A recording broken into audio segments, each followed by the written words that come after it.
बिस्मिल्लाहिर्रहमानिर्रहीम अस्सलातु वस्सलामु अलैका या रसूलल्लाह व अला आलिका व अस्हाबिका या हबीबल्लाह। अस्सलाम वालेकुम नाज़रीन, मैं हूँ डॉक्टर फरही अमीन और आपको GNN की स्पेशल रमज़ान ट्रांसमिशन रमज़ान करीम में खुशामदीद कहती हूँ।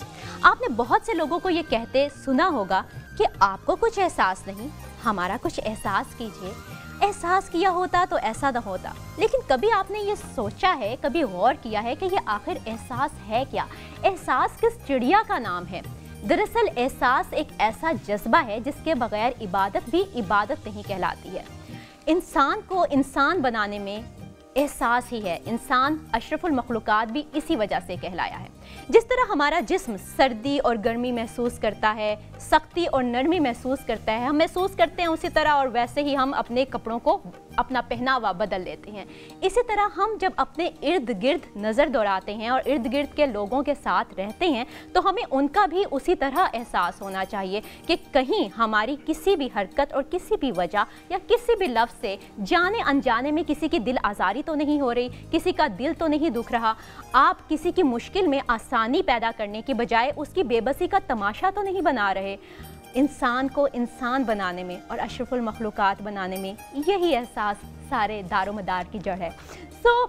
हर एक इंसान की खुशी में खुश हो जाना, उसके गम में गम हो जाना, गमगीन हो जाना, किसी की मुश्किल में आसानी पैदा कर देना, ये सब कुछ सिर्फ उसी सूरत में मुमकिन है अगर आप में एहसास पाया जाता है। वरना एहसास की अगर बात करें तो खाली लफ्ज़ों की इबादत तो हमारा रब भी नहीं मानता। नाज़रीन, अल्लाह ताला ने जब हज़रत आदम अलैहिस्सलाम को तख्लीक किया तो उन्हें कुछ अलूम सिखाए। ये वो अलूम थे जिनका इल्म फरिश्तों को नहीं था।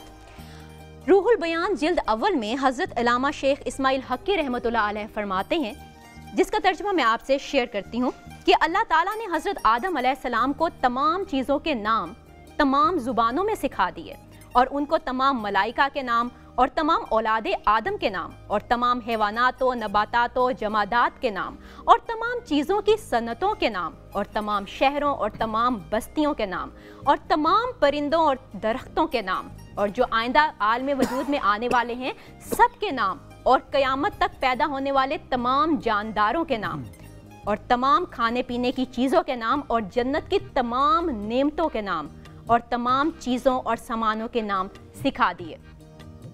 हदीस शरीफ में है कि अल्लाह ताला ने आपको 7 लाख ज़ुबानें सिखा दी।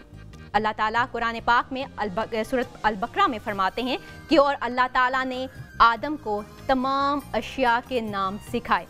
जब हज़रत आदम अलैहिस्सलाम का ये मुकाम मर्तबा है और इल्म की ये सूरत हाल है तो बताइए कि जिनकी खातिर पूरी दुनिया को बना दिया गया, हमारे सरकार दो आलम हज़रत मोहम्मद मुस्तफ़ा सल्लल्लाहु अलैहि वसल्लम, तो उनकी इल्म हिकमत का, उनके मुकाम मर्तबे का क्या हम अंदाज़ा लगा सकते हैं। और एक ऐसे महबूब को जब एक तोहफ़ा दिया जाता है कुरान की सूरत और रमज़ान के मुबारक महीने में, तो उस कुरान की क्या शान होगी।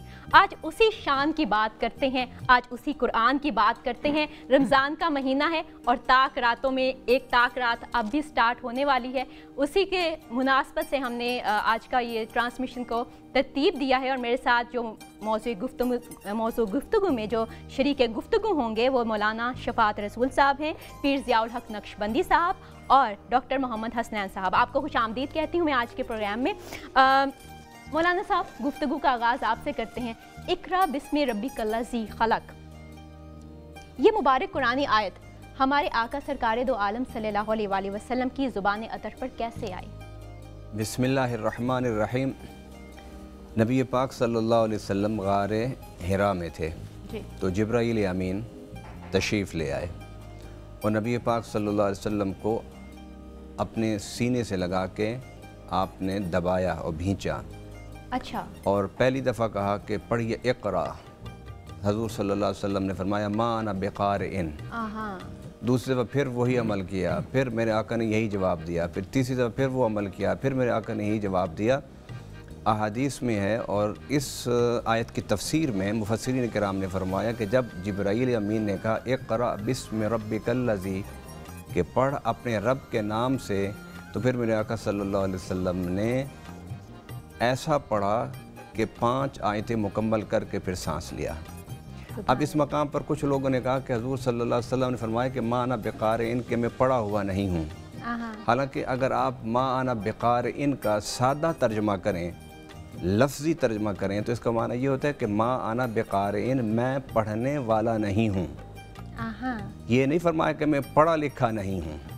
अच्छा। नबी पाक सल्लल्लाहु अलैहि वसल्लम के हवाले से ये कहना कि वो पढ़े लिखे नहीं हैं, ये कुरान की नफ्स तालीम के बिल्कुल ख़िलाफ़ है। जिस तरह आपने अपने इंट्रो में कहा कि आदम अलैहिस्सलाम इधर पैदा हुए जी, इधर सजदा किया मलाइका ने, उधर रब्बुल आलमीन ने मलाइका से कहा कि आदम से पूछो, और जब आदम ने फ़रिश्तों से पूछा तो उन्होंने यही कहा कि कालू सुबहानक ला इल्मा लना इल्ला मा अल्लमतना, और रब्बुल आलमीन ने वअल्लम आदम अल अस्मा कुल्लहा, हज़रत आदम अलैहिस्सलाम को कुल अस्मा कुल नाम जिस तरह आपने तफसील बयान की सिखा दी। ये मुक्तदी पैगम्बर हैं और शब मेराज हजूर सल्लल्लाहु अलैहि वसल्लम के पीछे खड़े होकर नमाज़ पढ़ने वालों में थे। तो इमाम जो पैगम्बर है उसके बारे में ये सोचना कि वो कहे कि मैं पढ़ा हुआ नहीं हूँ, ऐसी हरगिज़ बात नहीं। अगर एक मुक्तदी पैगम्बर पैदा होते ही सब कुछ जानता है तो वो पैगम्बर जो सैयदुल अंबिया है, वो सारे नबियों का उलूम अगर इकट्ठे कर लिए जाएं और वो एक मीज़ान के एक पलड़े में रख दिया जाए तो दूसरे पलड़े में अगर मेरे आका का इल्म रखा जाए तो वो ज़्यादा है। अब आइए कि हज़ूर सल्लल्लाहु अलैहि वसल्लम ने फरमाया मैं पढ़ने वाला नहीं। मुफस्सिरीन फरमाते हैं जब आपने कहा इकरा बिस्मि रब्बिक, अपने रब के नाम से पढ़, तो मुफस्सिरीन फरमाते हैं कि हज़ूर सल्लल्लाहु अलैहि वसल्लम ने सोचा कि अब इसने मुझे पढ़ने का कहा है मेरे सोने रब के नाम से, तो अब मैं इसे पढ़ के सुनाता हूँ। और कुरान पाक में अल्लाह ताला ने फरमाया अर्रहमान अल्लमल कुरान खलक़ल इंसान अल्लमहुल बयान, कि रब्बुल आलमीन मुअल्लिम है प्यारे आका सल्लल्लाहु अलैहि वसल्लम का। तो जिसका मुअल्लिम खुद रब्बुल जलाल हो, उसके इल्म का क्या अंदाज़ा हो सकता है। अब यहाँ पर थोड़ी सी हम बात करते हैं कि हज़ूर सल्लल्लाहु अलैहि वसल्लम ने जब पढ़ने में तवक्कुफ़ फरमाया तो कुरान ने इसके बारे में फरमाया कि रब्बुल आलमीन ने जब भी वही भेजी है तो भेजने का तरीका ये है कि रब ख़ुद अपने नबी से बात करता है। दूसरा तरीका ये है कि नबी अल्लाह फ़रिश्ते के ज़रिए से बात करता है। फिर फ़रिश्ता बाद दफ़ा इंसानी शक्ल में जाता है और बाद दफ़ा अपनी मलकूती शक्ल में जाके वही देता है और बाद दफ़ा इल्का कर देता है। रसूल सल्लल्लाहु अलैहि वसल्लम फरमाते बाद दफ़ा जब वही आती थी ऐसे लगता था जिस तरह घंटियों की आवाज़ें आ रही हों। और छठी जो किस्सा नबी पाक सल्लल्लाहु अलैहि वसल्लम ने बयान की मेरे ऊपर जब वही नाजिल होती थी तो उसका तरीका ये होता था कि जिस तरह मक्खी शहद की मक्खियों का झुंड जब करीब से गुजर के जाता है उड़ता हुआ तो उससे जो सनसनाहट की आवाज़ आती है उससे उस जैसी आवाज़ मुझे महसूस होती थी। और नबी पाक सल्लल्लाहु अलैहि वसल्लम के बारे में सहाबा किराम कहते हैं हज़ूर सल्लम एक दफ़ा साहबी कहते हैं कि मेरे रान पर हजूर टेक लगा के बैठे हुए थे, पूरी तरह लेटे हुए नहीं थे। तो अचानक उसी वक्त वही का नुज़ूल शुरू हो गया। तो साहबी कहते हैं कि मेरे अंदर हिम्मत ख़त्म हो गई कि मैं हजूर का वज़न बर्दाश्त कर सकूं। और हदीस में आता है हजूर सल्लल्लाहु अलैहि वसल्लम पर जब वही नाजिल होती थी आप ऊँट पर बैठे होते थे तो चलता हुआ ऊँट चल नहीं पाता था और उसे बैठना पड़ जाता था। ऐसे तो नहीं कुरान में रब्बुल आलमीन ने फरमाया लौ अंज़लना हाज़िल कुरान अला जबल लरअयतहु खाशिअम मुतसद्दिअम मिन खश्यतिल्लाह, अगर हम कुरान को पहाड़ों पर नाजिल करते तो पहाड़ रेज़ा रेज़ा हो जाते।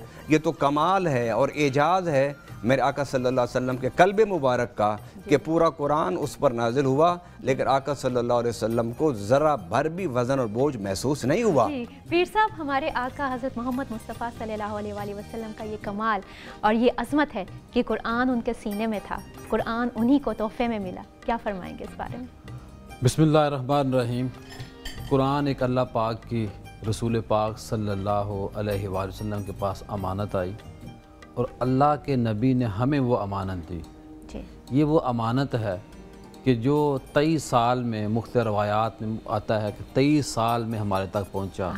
एक में ये आता है कि ये 6 रातों में, लेकिन उसका स्टेप बाय स्टेप आना, ये अल्लाह पाक का हमारे ऊपर फ़ज़ल और करम है। बेशक जो साहब हदीस पाक बता रहे थे, बुखारी शरीफ की हदीस है, ज़ैद बिन साबित फरमाते हैं कि मैं बैठा हुआ था, अल्लाह के नबी मेरी रान जिसको हम पंजाबी में पट कहते हैं, वहाँ आपका सर मुबारक था। तो आप फरमाते जब वही आई तो मुझे ऐसा बोझ वही अल्लाह के नबी के ऊपर आ रही थी जी। लेकिन आप फरमाते हैं कि मुझे उसकी इतनी सख्ती महसूस हुई, मुझे महसूस हुआ कि मेरा जो ये रान है ये टुकड़े टुकड़े हो रही है, यानी कि सख्ती होती थी, जानवर बैठ जाते। और कुरान ने भी ये कहा है ना, ख़ुद कुरान ने कहा है कि अगर ये अल्लाह कहता है अगर ये कुरान मैं पहाड़ों पर नाजिल करता तो पहाड़ जो है रेज़ा रेज़ा पाश पाश हो जाते। नबी पाक सल्लल्लाहु अलैहि वसल्लम के ऊपर जब वही आती थी तो वो उसके मुख्तलिफ़ तरीके थे, और फिर अल्लाह के नबी सल्लल्लाहु अलैहि वसल्लम जब वही आना फिर सहाबा को नोट करवाना। और एक रवायत में ये आता है कि जो इस वक्त कुरान पाक हमारे पास मौजूद है ये सही सूरत में है और इसकी हिफाजत अल्लाह पाक ने ली है। और हिफाजत का जो ज़िम्मा है, जो तरतीब है, उस तरतीब को देखिए ना कि सहाबा ने जिस तरतीब से, ये फ़रिश्तों की लगाई हुई तरतीब, अल्लाह के जो फ़रिश्ते थे जिब्रील अलैहिस्सलाम, उस वक्त अल्लाह के नबी सल्लल्लाहु अलैहि वसल्लम को बता देते थे कि इस सूरत की ये तरतीब है, इसकी ये सूरत है, तरतीब है। अब देखिए तो मूसा अलैहिस्सलाम पर जो सहीफ़ा आया वो 3 रमज़ान को आया, सॉरी हज़रत इब्राहीम अलैहिस्सलाम जो सहीफ़ा आया वो 3 रमज़ान को आया। हज़रत मूसा अलैहिस्सलाम पर तौरात आई वो 6 रमज़ान को आई, और जो हज़रत ईसा अलैहिस्सलाम अंजील नाज़िल हुई वो 13 रमज़ान को नाज़िल होती है। और दाऊद अलैहिस्सलाम के ऊपर जो ज़बूर है वो 18 रमज़ान को आती है। और जो हमारे अल्लाह के नबी सल्लल्लाहु अलैहि वसल्लम के लिए हमें कुरान पाक मिला ये 6 रातों में आता है। और नबी पाक सल्लल्लाहु अलैहि वसल्लम की जो तालीमात हैं ये एक कुल सूरतें 114 हैं। 87 जो सूरतें हैं वो मक्का में नाज़िल होती हैं, 27 जो सूरतें हैं मदीना में आती हैं। और यहाँ एक मैं आपको नुक्ता अर्ज़ करूँ, जितनी भी सूरतें मक्का में नाज़िल हुई हैं वहाँ पे अल्लाह पाक मुखातब कर रहा है या अय्युहन्नास। हाँ जी। मक्का की जो मक्की सूरतें हैं वो या अय्युहन्नास, और जब मदीने की जो 27 हैं सूरतें या अय्युहल्लज़ीना आमनू, यानी कि जब वो मोमिन बन चुके थे, ये वो तरतीब, ये हुर्मत और ये बरकत। अब मैं आपको ये बताऊं कि एक सेकंड जो बाकी जितनी भी सूरतें आई हैं, यानी कि जो कुरान पाक जो फरिश्ते जब आते थे बाकी अंबिया किराम के बाद जिब्राईल अलैहिस्सलाम, किसी के ऊपर जो नबी थे वो 10 दफ़ा आए, 5 दफ़ा आए, 40 बार, लेकिन जिब्राईल अलैहिस्सलाम का जो आमद हुई करीमा का सल्लल्लाहु अलैहि वसल्लम 24,000 मरतबा। फुकहा लिखते हैं, मुहद्दिसीन लिखते हैं कि वो जिब्राईल अलैहिस्सलाम की चाहत होती थी कि मैं अल्लाह के नबी के पास हाज़िर होता रहूं, आपकी ज़ियारत करता रहूं, यानी कि 24,000। अब आगे भी हम बात करेंगे। कुरान एक मोजज़ा है और इस मोजज़े की हमने कदर करनी है, और शरीयत ने यहाँ तक हमें कहा है कि हर बंदे को कम अज़ कम साल में 2 बार कुरान पाक ज़रूर पढ़ लेना चाहिए। जी, साल में 2 दफ़ा कुरान पाक लाज़मी पढ़ना चाहिए। वैसे हम सिर्फ रमज़ानुल मुबारक में ज़्यादातर कोशिश करते हैं कि हम कुरान पाक ख़त्म करें। नाज़रीन, यहाँ पे हमारी जो गुफ्तगू है वो तो चल रही है और चलती रहेगी, लेकिन छोटी सी हम ब्रेक ले लेते हैं, मिलते हैं इस ब्रेक के बाद।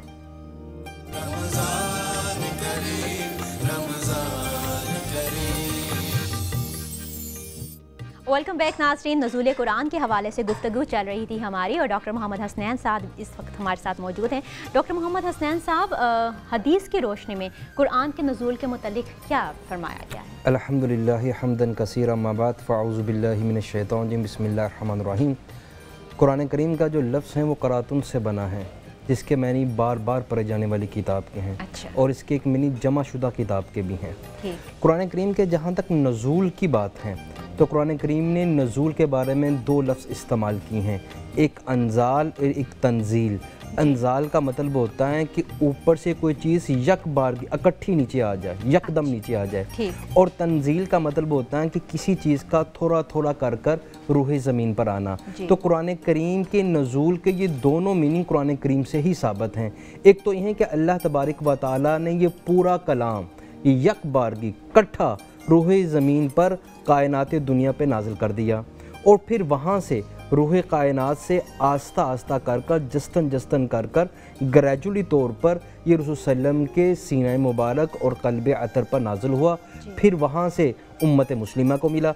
जिस तरह हमने कहा कि कुरान अपने बारे में बता रहा है कि लौ अंज़लना हाज़ल कुरान अला जबलिन, अगर हम इस कुरान को पहाड़ पर नाजिल करते तो रेज़ा रेज़ा हो जाता। जिस तरह आसमान के ऊपर सूरज की शवाएं डायरेक्ट ज़मीन पर नहीं आती बल्कि ये ओजोन लेयर से गुजर कर आती हैं, अगर ये ओजोन लेयर से ना गुजर के आए तो सूरज की शवाओं की हिद्दत, तपिश और उसकी हिद्दत इंसान काबिल बर्दाश्त ना कर सके। बिल्कुल इसी तरह जब कुरान करीम की जो हलावत हैं, जो कुरान करीम की शिद्दत हैं, क्योंकि कुरान करीम के मुतकल्लिम खुद अल्लाह ताला की ज़ात हैं, उस शिद्दत को महफूज किया है रसूल सल्लम के सीना अतर ने।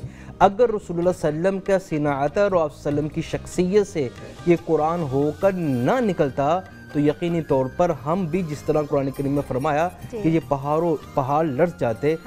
ए इंसान तू बड़ा ही जाहिल हैं जिसने इसके बोझ को उठाने की हामी बढ़ ली।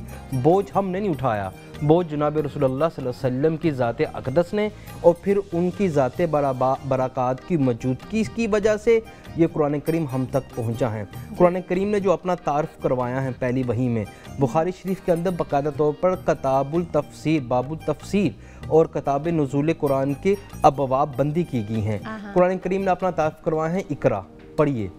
किसके क्या पढ़िए, कौन सा इल्म पढ़िए? तो अल्लाह ताला ने फरमाया रब्बी बिस्मिकल्लाज़ी खलक, आपने उलूम इस्लामिया पढ़नी है, कुरान करीम का इल्म हासिल करना है, वो इल्म जो आपको अल्लाह की ज़ात तक ले जाए, वो इल्म जो अल्लाह की खुशनुदी और रज़ा तक ले जाए, वो इल्म जो अल्लाह तक ले जाने का ज़रिया है, वो तमाम इल्म पर आपने गौर व फ़िक्र करना है। फिर फरमाया इकरा, पढ़िए, आपका रब बहुत मेहरबान है।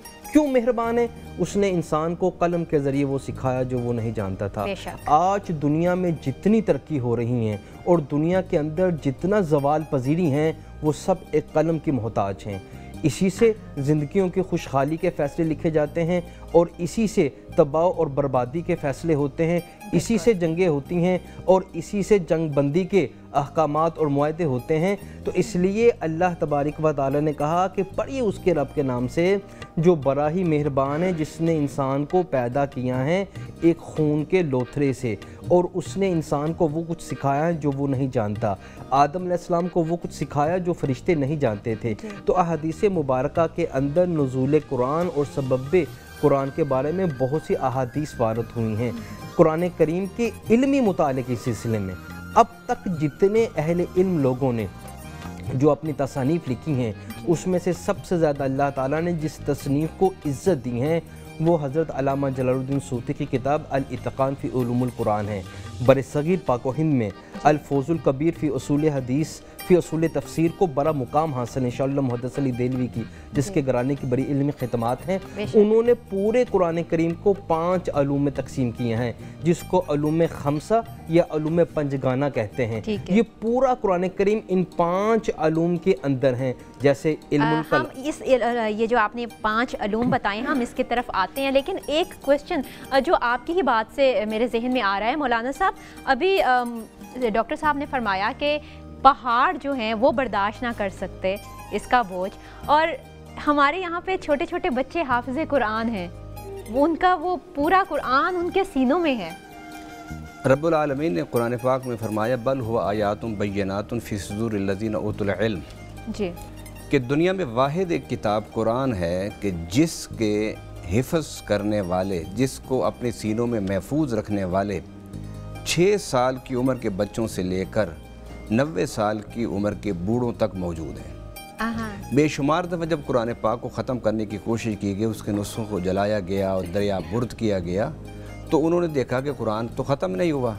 क्यों नहीं ख़त्म हुआ कुरान? उन्होंने कहा इसलिए कि तुम इन औराक से तो कुरान पाक को मिटा सकते हो, लेकिन मोमिनों के सीनों से और उनके बच्चों के कुलूब से तुम कुरान किस तरह मिटाओगे? अच्छा, वैसे मौलाना साहब एक और चीज़, एक वक्त वो भी आया था जब एक जंग में बहुत ज़्यादा हाफ़िज़े कुरान शहीद हो चुके थे और फिर ख़तरा लाहक हो गया था कि ये जो सीना बसीना जो कुरान का जानने का और याद करने का एक सिलसिला है, कहीं वो ख़त्म ना हो जाए। वो हज़रत अबू बकर सिद्दीक़ रज़ी अल्लाह ताला अन्हु के दौर में था, लेकिन वहाँ पर इस बात को मलहूज़ रखना चाहिए कि कुरान जो है वो सारे हुफ़ाज़ भी ख़त्म हो जाते, सहाबा किराम जो थे, तब भी कुरान नहीं मिट सकता। क्यों नहीं मिट सकता? इसलिए कुरान में रब्बुल आलमीन ने खुद फरमाया इन्ना नहनु नज़्ज़लना ज़िक्रा व इन्ना लहु लहाफ़िज़ून, हमने इस कुरान को उतारा है और हम ही इसकी हिफाजत करेंगे। उस वक्त जो चीज़ सोची गई थी वो ये था कि कुरान को इस मुसहफ़ की शक्ल में दिया जाए, वरना कुरान सिर्फ सीनों में मौजूद नहीं था, बल्कि कुरान सीनों के साथ साथ नबी पाक सल्लल्लाहु अलैहि वसल्लम अपनी हयात मुबारका में लिखवा कर मुकम्मल लिखवा के गए थे। क्योंकि कुरान पाक के हवाले से है कि कुरान पाक की दो तरतीबें हैं, एक तरतीब है नुज़ूली और एक तरतीब है तौक़ीफ़ी। जिस तरतीब से कुरान नाजिल हुआ वो और तरतीब है, और तौक़ीफ़ी जो नुज़ूल है वो तरतीब है जो आज हमारे सामने मौजूद है। सहाबा इकराम रिज़वानुल्लाह ताला अलैहिम अजमईन फरमाते हैं कि हज़ूर सल्लम पर जब कुरान की कोई आयत उतरती तो आप हमें बुलाते, जो कातिबान वही थे, और फरमाते कि ये जो आयत आज उतरी है इसको फ़लाँ सूरत में फ़लाँ मकाम पर इसे लिख दो। और फिर कुरान पाक में आप पढ़िए, सूरत बकरा कहाँ से शुरू होती है, अलिफ लाम मीम ज़ालिकल किताब, कि ये किताब अल्लाह ने भेजी है, मोहम्मद सल्लल्लाहु अलैहि वसल्लम को दी है, जिब्राइल इसको लेकर आए। अलिफ लाम मीम उसका मुखफ़फ़ है।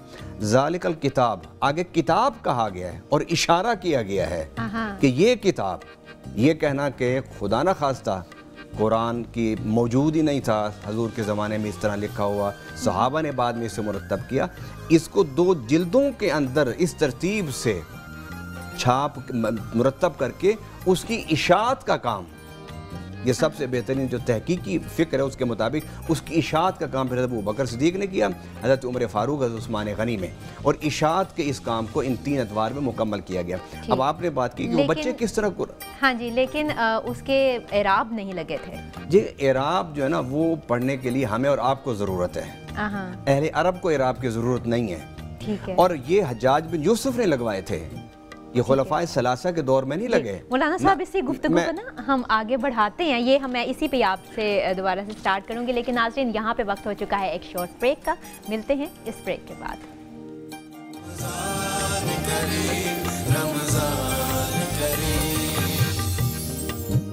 वेलकम बैक नाज़रीन। बात चल रही थी नुज़ूल कुरान के हवाले से, और नुज़ूल कुरान के मुतालिक बात करते करते बात पहुंची उन छोटे बच्चों के बारे में कि दुनियावी अलूम हासिल करने में छोटे बच्चे काफ़ी मुश्किलात का सामना करते हैं, लेकिन जब यही बच्चे कुरान को हिफ्ज़ करते हैं तो वो उनके सीनों में हमेशा के लिए पेवस्त हो जाता है, उन्हें भूलता नहीं है।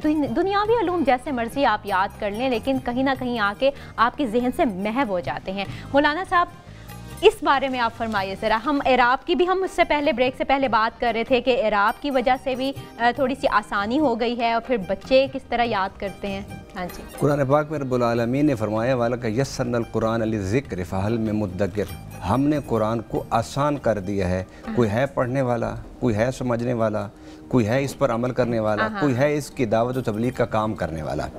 अब हम लोग कहते हैं कुरान मुश्किल है, रब कुरान पाक में बार बार ये दावे कर रहा है कुरान बड़ा आसान है। खुदारा हमें अपनी बात को वापस ले लेना चाहिए। फिर हमारे सामने जब बच्चे कुरान हिफ्ज़ करते हैं, और छोटे छोटे बच्चे जिनको अपने माँ बाप का नाम पूरा लेना नहीं आता, वो 6-7 साल की उम्र में पूरे कुरान के हाफिज हो जाते हैं। ये कुरान का एक एजाज़ है। दुनिया में बेशुमार मज़ाहिब हैं, 12 मज़ाहिब तो बड़े मशहूर हैं, बड़े मज़ाहिब हैं। किसी भी मज़हब की कोई किताब याद करने वाला आपको नहीं मिलेगा, और कुरान पाक याद करने वाले आपको लाखों करोड़ों मिल जाएंगे। अब सवाल ये है कि बच्चे हिफ्ज़ कैसे कर लेते हैं। उसके लिए है कि जिस तरह सूरज की रोशनी है, आप इसे नहीं देख सकते नज़र जमा कर, लेकिन वही सूरज जब मुनाकिस होके चाँद से आपकी ज़मीन पर आती है तो आप उस रोशनी को भी देखते हैं और उस चाँद को भी आँख जमा कर देख लेते हैं। बिल्कुल इसी तरीके से जब कुरान पाक हज़ूर सल्लल्लाहु अलैहि वसल्लम कल्ब अतहर में उतरा तो कल्ब अतहर ने उसे मुतहम्मल किया, उसे अपने अंदर समोया।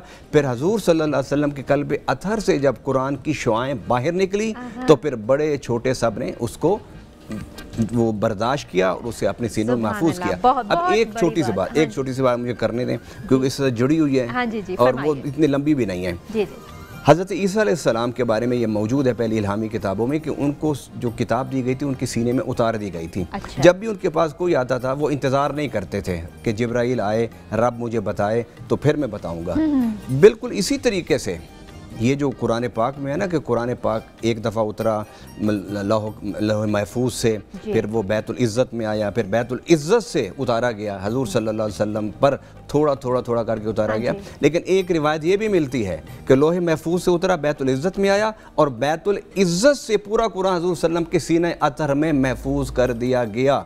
और फिर हज़ूर सल्लल्लाहु अलैहि वसल्लम अल्लाह की इजाज़त से हस्बे ज़रूरत ख़ुद हज़ूर उसे तिलावत फरमा देते थे। तो ये 3 नुज़ूल हैं कुरान पाक की, उनमें से सबसे अहम मेरे नज़दीक नुज़ूल ये है कि बैतुल लोहे महफूज से बैतुल इज़्ज़त और बैतुल इज़्ज़त से मुस्तफ़ा सल्लल्लाहु अलैहि वसल्लम के कल्ब में कुरान उतारा गया। लेकिन यहाँ पे जहाँ पे कुरान की हम बात करेंगे तो पीर साहब मक्की जो सूरतें हैं उनकी तवालत इतनी नहीं है जितनी मदनी सूरतों की है। देखिए, जब मदीने में करीम आका सल्लल्लाहु अलैहि वसल्लम आए तो उस वक्त फतूहात का सिलसिला भी जाए, फिर बाद में फ़तह मक्का भी हुआ, तो मामलात ओपन हो रहे थे। यानी कि एक तो हदायत पहले आई जी कि भाई दायरे इस्लाम में आ जाओ, कलमे की बरकत में आ जाओ। अब उन मामला तशरी होनी थी, आगे मामला चलने थे। जिस तरह फुकाहा लिखते हैं, चीज़ें बहुत सारी चीज़ें हैं। कुरान असल में देखिए हमसे चाहता क्या है। हज़रत मौला अली रज़ियल्लाहु ताला अन्हु फरमाते हैं कि अल्लाह के नबी सल्लल्लाहु अलैहि वसल्लम ने फरमाया कि आखिरी दौर में फ़ितने आएंगे और फितनों की भरमार होगी और वो लोग बचेंगे फितनों से जो कुरान को पकड़ लेंगे। ये जो कुरान हमारे पास मौजूद है ये ज़ेर ज़बर के साथ मौजूद है। दुनिया में सबसे ज़्यादा पढ़ी जाने वाली किताब कुरान मजीद है। दुनिया में सबसे ज़्यादा प्रिंट होने वाली किताब कुरान मजीद है।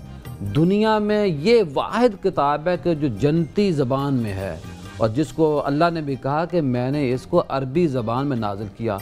दुनिया में कई ज़बानें आई जो वक्त के साथ साथ ख़त्म होगी, लेकिन अल्लाह पाक ने अरबी ज़बान को ये बरकत अता फरमाई कुरान की सूरत में कि ये हमेशा के लिए रहेगी। और जब कुरान की बात, मैं ज़रा बात मुकम्मल कर लूँ, कुरान की जब बात आती है तो हमें ये भी देखना चाहिए कि कुरान सिर्फ घरों में गिलाफ के अंदर रखने का नाम नहीं है। हमें चाहिए कि हम कम से कम एक आयत तो रोज़ पढ़े ना। मुझे और आपको ये मुहासबा भी करना है कि मैं अपने बच्चों को कुरान से जोड़ने के लिए क्या कर रहा हूँ। मेरे बच्चों की जो स्कूल की फ़ीस है वो कितनी है। मैं अपने बच्चों को जो पूछता हूँ बेटा आज स्कूल का होमवर्क क्या मिला है, किया है या नहीं किया। अब वही बच्चे का हमने देखना है कि जिस कुरान की हम बार बार बात कर रहे हैं, प्रैक्टिकल मेरा और आपका ताल्लुक क्या है। हम अपने जो कारी साहब हैं उसको तो देते हैं 500,000 रुपया और वो भी माशाल्लाह 15-20 मिनट लगा के चला जाता है। अगर आपकी टीचर हो दुनियावी स्कूल वाली तो वो 15-20 मिनट बाद निकलने लगे तो हम तो ना या तो उसको अगले दिन आने नहीं देंगे घर में या उसके पैसे बंद कर देंगे।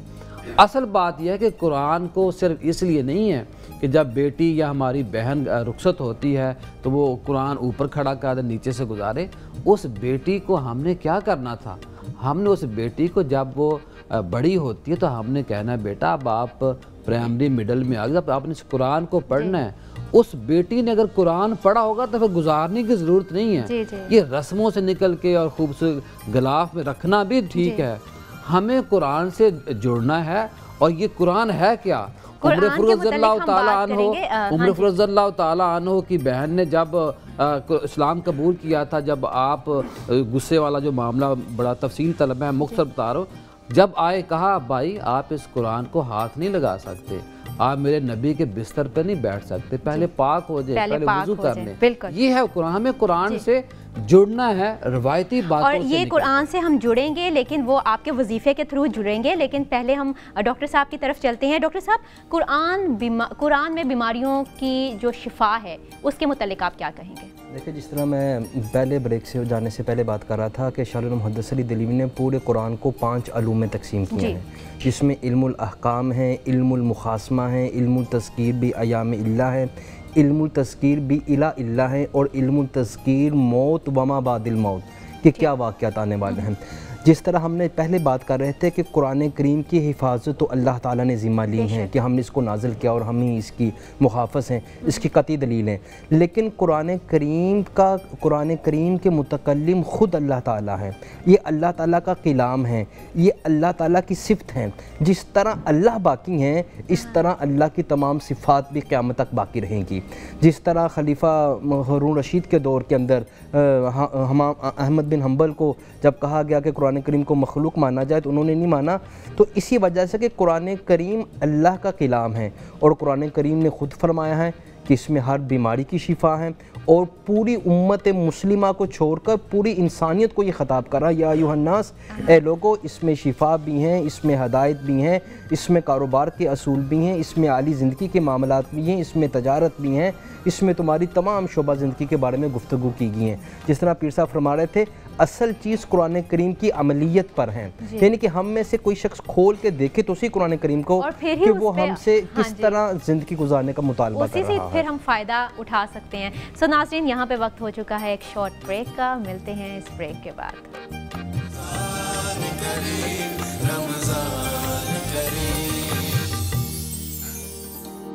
वेलकम बैक नाज़रीन। बात चल रही थी यहाँ पे नुज़ूल कुरान के हवाले से। डॉक्टर मोहम्मद हसनैन साहब हमारे साथ मौजूद हैं। डॉक्टर साहब, कुरान हमारी अमली ज़िंदगी में कैसे आ सकता है? देखिए, कुरान करीम अल्लाह ताला की आखिरी किताब और इल्हामी किताब है। हमारे हकीमुल उम्मत लामा मशरिक लामा डॉक्टर मोहम्मद इकबाल, उनके वालिद जो थे वो एक बड़े सूफ़ी मिजाज आदमी थे। तो इकबाल कहते हैं, मैं सुबह उठ के रोज़ मेरा मामूल था कि मैं अपनी ज़िंदगी की आगाज़ और इब्तदा दिन का कुरान करीम से किया करता था। और जब मैं कुरान करीम को पढ़ता था तो मेरे वालिद साहब गुजरते थे, मुझसे पूछते थे, इकबाल क्या पढ़ रहे हो? अच्छा। तो मैं अपने अब्बू को जवाब देता कि अब्बू कुरान करीम पढ़ रहा हूँ, तो बगैर कुछ किए चल दिए देते थे। ठीक है। दूसरे दिन पूछा, मतलब कोई बात नहीं करते थे बगैर। कहते मैंने तीसरे दिन अपने वालिद साहब से पूछ लिया कि अब्बू, मैं आपको जवाब ही देता हूँ, आप देख भी रहे होते हैं कि मैं कुरान पढ़ रहा हूँ। तो उन्होंने अपने बेटे को जो नसीहत की वो बड़ी ही मानी खेज़ हैं और अपने अंदर बड़ी मानवियत रखती हैं। उन्होंने कहा, बेटा कुरान इस तरह पढ़ो जिस तरह तुम पे नाजिल हो रहा है। फिर इकबाल भी तो शायरों के लामा मशरिक थे। आपने ना फिर अल्फाज में ये बात कही कि तेरे ज़मीर पर जब तक ना हो नुज़ूल किताब, तेरे ज़मीर पर जब तक ना हो नुज़ूल किताब, गिरा कुशा है ना राज़ी ना साबिक कशाफ। जब तेरा तल्लुक़ खुद कुरान से नहीं जुड़ेगा ना, तो दुनिया की कोई तफसीर तेरे दिल की गिरा नहीं खोल सकती। बिल्कुल, दिल की गिरा नहीं खुल सकती मौलाना साहब, लेकिन यहाँ पे दिल की गिरा तो खुलेगी। ये भी एक तरह की बीमारी है, और कहते हैं ना कि कुरान बीमारियों में शिफा देता है। कुरान पाक में जहाँ रब्बुल आलमीन ने शिफा का लफ्ज़ इस्तेमाल फरमाया, वहाँ इस्तेमाल फरमाया शिफाउल लिमा फिस सुदूर, कि ये सुदूर सदर की जमा है जी, और सदर सीने को कहते हैं। और इसी सीना के अंदर रब्बुल आलमीन ने दिल रखा है, और नबी पाक सल्लल्लाहु अलैहि वसल्लम ने इसके रूहानी इलाज के लिए बड़े वाज़े अल्फाज इरशाद फरमाए, लोगों आओ मैं तुम्हें बताऊं कि तुम्हारा अमल किस तरह ठीक हो सकता है। अच्छा। तुम्हारा जिस्म किस तरह ठीक हो सकता है, तुम माशरे में मुस्बत किरदार किस तरह अदा कर सकते हो, तुम माशरे को किस तरह एक अच्छे खतूत पर उस्तवार कर सकते हो। तो नबी पाक सल्लल्लाहु अलैहि वसल्लम ने जब ये फरमाया तो सहाबा को तजस्सुस हुआ कि हुज़ूर सल्लम अब इतनी बड़ी अहम बात इरशाद फरमा रहे हैं कि जिससे इंसानी जिस्म संवर जाए। याद रखिए, एक तो बहुत बड़ी कायनात है ना, एक इंसान का ये 5 फुट 5.5 फुट 6 फुट का जो जिस्म है, ये भी एक कायनात है। इस बड़ी कायनात को अगर हम संवारना चाहते हैं तो हमें इस छोटी कायनात को संवारना होगा। हम लोग बात करते हैं ना कि मुल्क में इस्लाम नाफिज हो जाए, तो मैं अक्सर कहता हूँ मुल्क में इस्लाम नाफिज करने वालों को चाहिए कि पहले अपने 6 फुट के कद पर इस्लाम को नाफिज कर लें।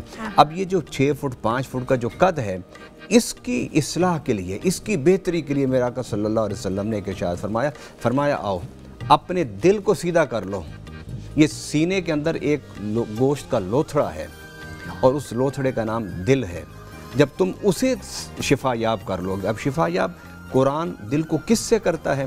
गलत अकायद से, गलत नज़रियात से, मुशरिकाना अकायद से, बुत परस्ती से, जुल्म से, ज़्यादती से, गीबत से, झूठ से, हसद से, मतलब है कि अलगर्ज जितनी भी रूहानी अमराज हैं, इन सब का ताल्लुक़ इंसान के दिल से है।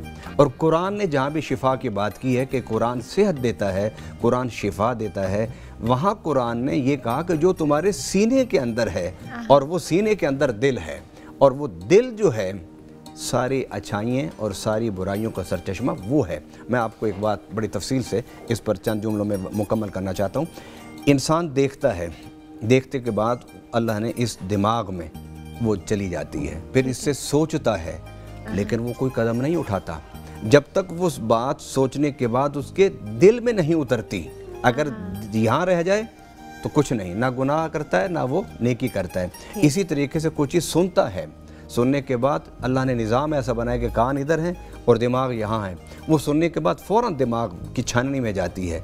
वहाँ इंसान अगर इरादा कर लेता है, उसको सोचता है, बार बार सोचने के बाद उसे छान के दिल में उतारता है। जब उसे दिल में उतार देता है तो फिर इंसान इरादा करके चल पड़ता है।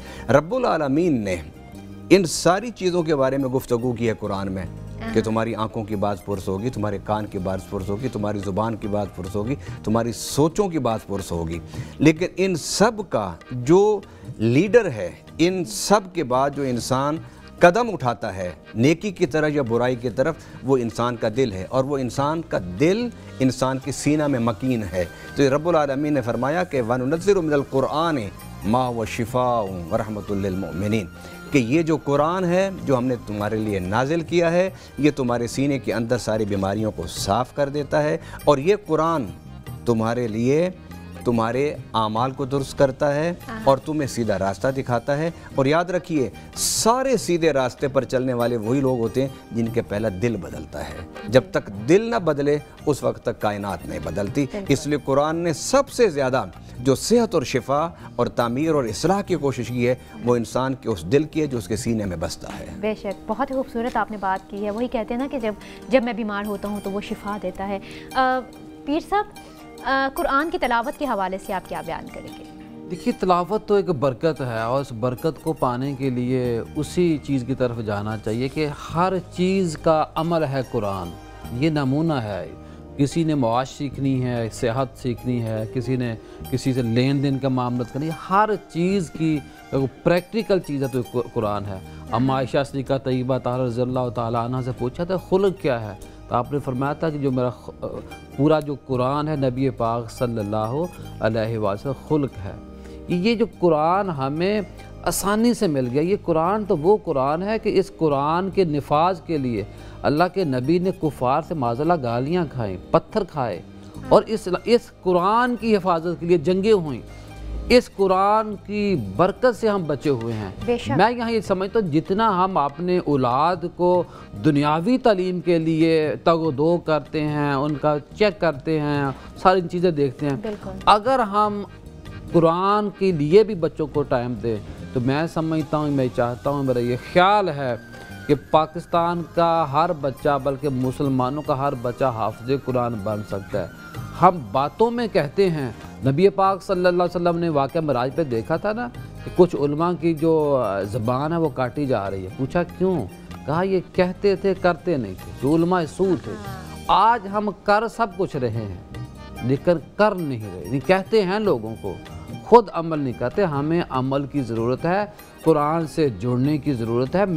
मुझे ये मुहासबा करना है कि मैं अपने मोबाइल को कितना टाइम देता हूँ और कुरान को कितना टाइम देता हूँ। मैं अपने सोशल मीडिया अकाउंट पर कितना टाइम देता हूँ। मैं सुबह फजर की नमाज अल्हम्दुलिल्लाह अगर पढ़ता हूँ तो फिर मैं सबसे पहले किस चीज़ को डाटा ऑन करते हुए कुरान पाक खोलता हूँ। हमें कुरान से जुड़ना है और कुरान से जुड़ने के लिए हमें क्या करना है कि अल्लाह के नबी, हम कहें कि आशिक़ रसूल नमाज ना पढ़े, हम कहेंगे हम बड़े सच्चे मुसलमान, झूठ बोले। कुरान ने झूठ से सूद हम खाएं फिर हम कहें मुसलमान हैं। हमें कुरान से प्यार है। हराम हलाल हराम की तमीज़ कुरान ने बताई है। वो कैसे होगा कि जब हमने पढ़ना है कुरान पाक को, जब हमने पढ़ना ही नहीं है। आज हम अहद करें कि हम एक सफ़ा पढ़ ले, पूरा सपारा बेशक ना पढ़े, एक सफ़ा पढ़ ले, हम तर्जमे और तशरीह के साथ पढ़े। और किसी ने बड़ा खूब कहा था कि है कौले मोहम्मद कौले खुदा, फरमान ना बदला जाएगा, बदलेगा ज़माना लाख मगर कुरान ना बदला जाएगा। ये कुरान है, इस कुरान से हमने जुड़ना है। बातें बहुत ज़्यादा हो सकती हैं, हम अमल करें। बाबा फरीदुद्दीन गंज शक्कर के पास एक माई आई थी ना, बच्चा अपना लेके, कि ये मीठा खाता है, कहा कल लेके आना। अगले दिन आया, बच्चे को हदायत दी बेटा मीठा ना खाया करें। तो माँ ने कहा बाबा जी आप कल भी हम आए थे, आप कल ये बात कह देते। तो आपने फरमाया कल मैंने खुद मीठा खाया था।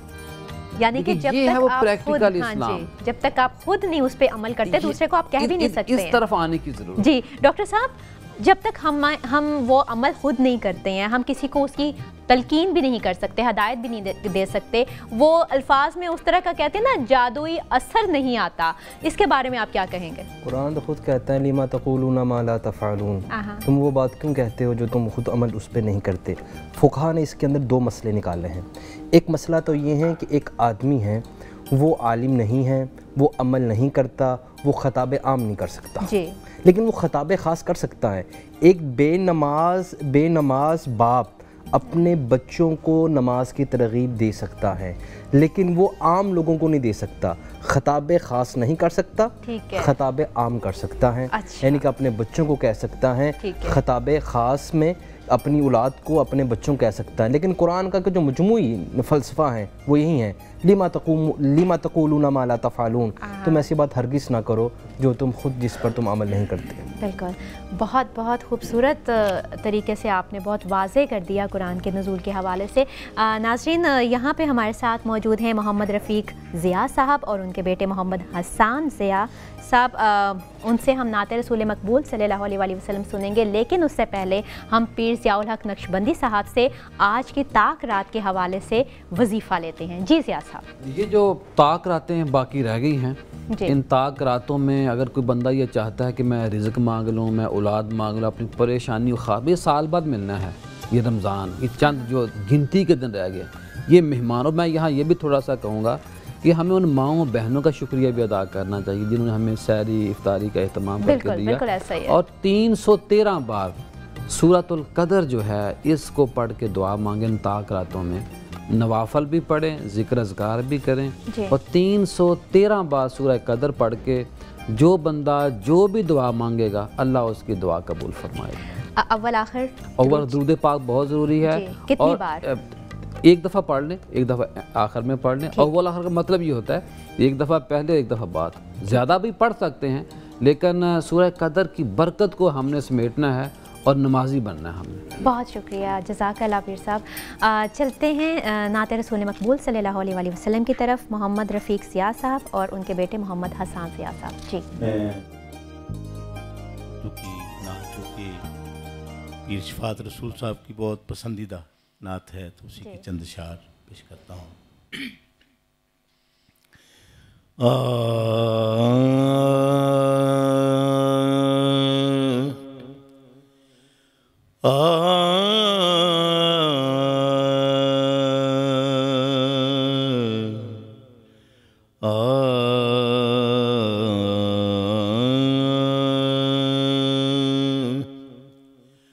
हुजूर मेरी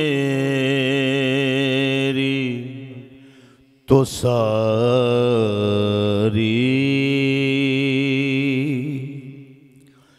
बहार आप से है,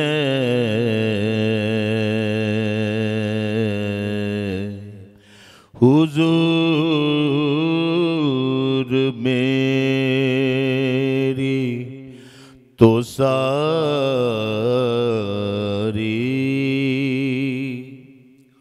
बहार आप से है। मैं बेकरार था, मैं बेकरार था, मेरा करार आप से है, हुजूर मेरी। मैं इस यकीन से जिंदा हूँ आप मेरे हैं, मैं इस यकीन से जिंदा हूँ आप मेरे हैं, मेरी हयात का दारो मदार आप से है, हुजूर। वेलकम बैक नाज़रीन, मैं आ चुकी हूँ किचन में और आप जानते हैं कि जब किचन में आते हैं तो हम जायके की बात करते हैं। बच्चा हो, बड़ा हो, बूढ़ा हो, हम सब सिर्फ एक जायके की तलाश में होते हैं। एक छोटे बच्चे को भी पता है कि क्या उसे खाना है, किस चीज़ में उसे मज़ा आएगा और किस चीज़ से उसने मुंह मोड़ लेना है। यही हिसाब हमारी जवानी में भी होता है और बुढ़ापे में भी।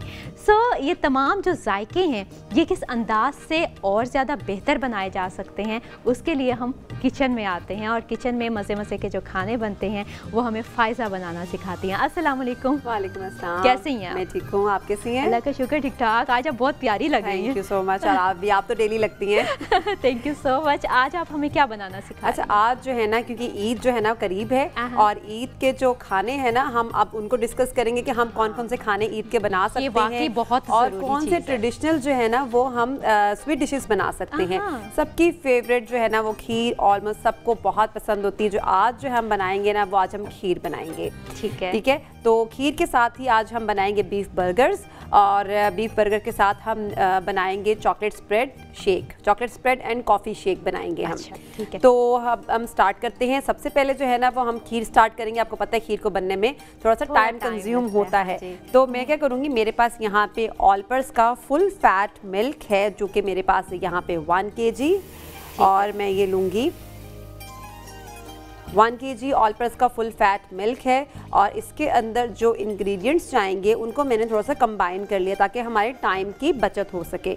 तो मेरे पास यहाँ पे जो स्टोव ऑन कर लेते हैं हम, मैंने थोड़ा सा पहले थोड़ा सा गरम कर लिया, थोड़ा सा गरम कर लिया ताकि हम जो है ना क्योंकि थोड़ा सा हमारा बहुत कम होता है ना, तो टाइम कम होता है। मुझे पता है आप पहले काफ़ी चीज़ों की प्रिपरेशन कर लेती हैं। हाँ जी, कि हमारे व्यूअर्स को टाइम बचत हो सके और उनको इंतजार ना करना पड़े और उनके सामने रिजल्ट्स बहुत अच्छे आए। चलिए, मेरे पास यहाँ पे जो एक बॉल के अंदर मैंने लिया है यहाँ पे 1/4 कप चावल का आटा। ठीक है। और राइस फ्लावर लिया है मैंने और इसके अंदर मैंने ऐड किया 1/2 कप शुगर, 1/2 टीस्पून मैंने इलायची पाउडर शामिल किया है इसमें और इसके अंदर लास्ट में हम केड़ा वाटर ऐड करेंगे, लेकिन वो हम लास्ट में करेंगे। और कुछ मैंने नट्स ऐड किए हैं। अच्छा। जैसे ही दूध थोड़ा सा बॉयल होता है, थोड़ा सा गर्म होता है ना, तो हम ये जितने भी ये चीज़ें हैं हम इसके अंदर डाल देंगे और इसको गाढ़ा होने तक पकाएंगे। इसको 15 से 20 मिनट, ये थोड़ा सा ज़्यादा टाइम भी लग सकता है। आपका फ्लेम जो है ना वो बहुत तेज़ नहीं होना चाहिए। अच्छा, मुझे एक चीज़ यहाँ पे आपसे पूछनी थी। मैंने जो खीर बनते हुए देखी है आम घरों में, वहाँ पे हम चावल को भिगो के रखते हैं। हाँ जी। तो आपने उसका आटा ले लिया है? मैंने चावल को भिगो के रखने के बाद ग्राइंड करके उसका लिया है। अच्छा, अच्छा, ओके। मैं वही कह रही थी कि आपने वो पहले वाला प्रोसीजर नहीं बताया ना। तो उसको लिया है और जैसे ही थोड़ा सा गर्म होता है फिर हम इसके अंदर डालते हैं। और यहाँ पे कुछ मेरे पास जो है ना वो पिस्ता है थोड़ा सा और थोड़ा सा मेरे पास बादाम है यहाँ पे। कुछ हम गार्निश में यूज करेंगे, कुछ हम इसके अंदर भी डाल देंगे। जितने नट्स आपको पसंद हो आप उतने नट्स इसमें डाल सकते हैं। वो खीर तो वो आपको पता ना चांदी के वर्क हो और उसके साथ ये नट्स हो। आज हम उसको ट्रेडिशनली उसको सर्व भी उसमें करेंगे। जो कनाली होती है ना, उसमें हम आज इसको सर्व करेंगे। जबरदस्त। चले, हम इसमें ये डाल देते हैं। दूध थोड़ा सा गर्म हो चुका था तो मैंने ये क्या किया, मिक्सचर इसके अंदर डाल दिया। ठीक है। और अब क्या करूँगी मैं, इसको हम स्लो फ्लेम पे मीडियम फ्लेम पे हम इसको पकने देंगे और ये साथ साथ पकती रहेगी, साथ साथ हम इसको स्टेयर करते रहेंगे ताकि जो है ना ये पैन में ना लगे। और खीर बनाने के लिए जो पैन यूज़ किया जाता है, आप कोशिश किया करेंगे थोड़ा सा मोटा जो मटेरियल है वो पैन यूज़, ताकि खीर जो है ना ज़्यादा नीचे लगे ना। ठीक है। अच्छा, उसके बाद हम आ जाते हैं, ये भी हिसाब होता है? ये भी होता है, खीर ज़्यादा लग जाती है। कुछ बर्तन की जिसकी तय बहुत पतली होती है ना, उसमें खीर बहुत ज़्यादा लग जाती है, ब्राउन हो जाती है खीर और फिर वो जला जला सा टेस्ट आना शुरू हो जाता है। अब मुझे पता चला है, क्योंकि हम तो किसी भी बर्तन में आराम से इस तरह बनाना शुरू कर देते हैं ना। अगर नॉन स्टिक हो तब तो खैर है। जो मदर्स होती घर पे होती है ना, अम्मियाँ होती हैं, उनको बहुत नॉलेज होता है। ये नॉलेज जो है ना वो अपनी मेरी मदर से ही मेरे अंदर ट्रांसफ़र हुआ है, क्योंकि वो अपना एक्सपीरियंस हमारे साथ शेयर करती हैं। अच्छा, वैसे फ़ायज़ा एक बात है कि आप जितना मर्जी कहीं से पढ़ लें, प्रैक्टिकली आप जितना मर्जी सीख लें, लेकिन जो माँ सिखाएगी ना अपनी बेटी को, उस जैसी कोई मिसाल नहीं है। ऐसे ही है, माँ बहुत आपको वो सही बताती हैं कि आपने कैसा बनाया। हो सकता है बाहर के लोग जो है ना वो हमारा दिल रखने के लिए कह रहे हो नहीं खाना अच्छा है, लेकिन माँ सही बताएंगे क्योंकि उनको होता है कि मेरे बच्चे जो है ना वो कामयाब हों और मेख ना वो निकाल लेती हैं, खुशामद से ना वो आगे जाए। चलें, अब जो है ना वो हम आते हैं अपने बीफ बर्गर्स की तरफ। तो मेरे पास यहाँ पे जो है ना कुछ प्रिपरेशन मैंने पहले से की हुई है, लेकिन कुछ आपके सामने भी करनी थी, तो मैंने ये थोड़ा सा कीमा अपने पास यहाँ पे बचा के रखा है। मैंने क्या किया था, मैंने यहाँ पे पे लिया था 500 ग्राम बीफ मिन्स लिया था, बीफ का कीमा लिया था, और इसके अंदर मैंने ऐड किया था 100 ग्राम चिकन। अच्छा। और 100 ग्राम चिकन ऐड करने के बाद मैंने इसमें 130 ग्राम फैट ऐड किया, जो कि मेरे पास जो था ना बीफ का ही फैट था, और ये थोड़ा सा हार्ड वाला फैट होता है। अच्छा। नरम जो है ना चर्बी नहीं होती है। ठीक है, इसको हार्ड क्यों हम लेते हैं? हार्ड लेते हैं ताकि जो है ना इसमें फैट हम यूज़ करते हैं ताकि हमारे जो कबाब हैं, ये जो पैटी बने, वो हमारे थोड़े से स्टेबल रहें। अच्छा, इसलिए यूज़ किया जाता है। ठीक। और लेकिन आपने बीफ और चिकन को भी मिक्स कर लिया? हाँ, चिकन मैंने इसके अंदर डाला क्योंकि इसकी बीफ की पैटी का टेस्ट जो है ना वो इन दोनों को मिला के आएगा, और इसका कलर भी बड़ा चेंज होगा। इसका मतलब है कि हम बाहर बाजार में रेस्टोरेंट्स वगैरह में जाके कहते हैं कि हमें सिर्फ बीफ बर्गर चाहिए, तो इसका मतलब होता है कि उसके अंदर कहीं ना कहीं चिकन मिक्स होता है, ऐड होता है उसमें। और बीफ का जो पैटी बनता है ना, अगर आप उसको वैसे बनाएंगे ना आम रूटीन में, बहुत ज्यादा श्रिंक होता है। अच्छा। लेकिन अगर जब चिकन उसके अंदर डालेंगे तो वो इतना ज्यादा श्रिंक नहीं होगा जितना ये आम रूटीन में होता है अगर चिकन नहीं डालेंगे तो। वाह, ये बहुत अच्छी टिप आपने मुझे बताई। और ये देखिए इसका कलर भी देखिए आप, अगर मैं आपको दिखाऊं तो इसका कलर भी बीफ के जैसा बहुत ज्यादा ब्राउन नहीं है, ये चिकन की वजह से इसका कलर थोड़ा सा वाइट में है। मैंने क्या किया था, 500 ग्राम बीफ मिन्स लिया, उसके अंदर मैंने 100 ग्राम चिकन ऐड किया बोनलेस, और 130 ग्राम मैंने इसमें हार्ड फैट ऐड किया। करने के बाद मैंने इसमें 200 ग्राम जो है ना वो प्याज ऐड की, जिसका पानी मैंने बिल्कुल ड्राई कर लिया था। 2 टेबलस्पून मैंने इसके अंदर चिली पेस्ट ऐड किया, green chilli paste, half tablespoon red chilli powder, half tablespoon मैंने इसमें सॉल्ट ऐड किया, और मस्टर्ड पेस्ट मैंने इसके अंदर कंपलसरी है। मस्टर्ड पेस्ट जो है वो आपके बीफ पैटी के टेस्ट को बहुत इन्हांस करता है, तो आपने वो इसके अंदर डाला।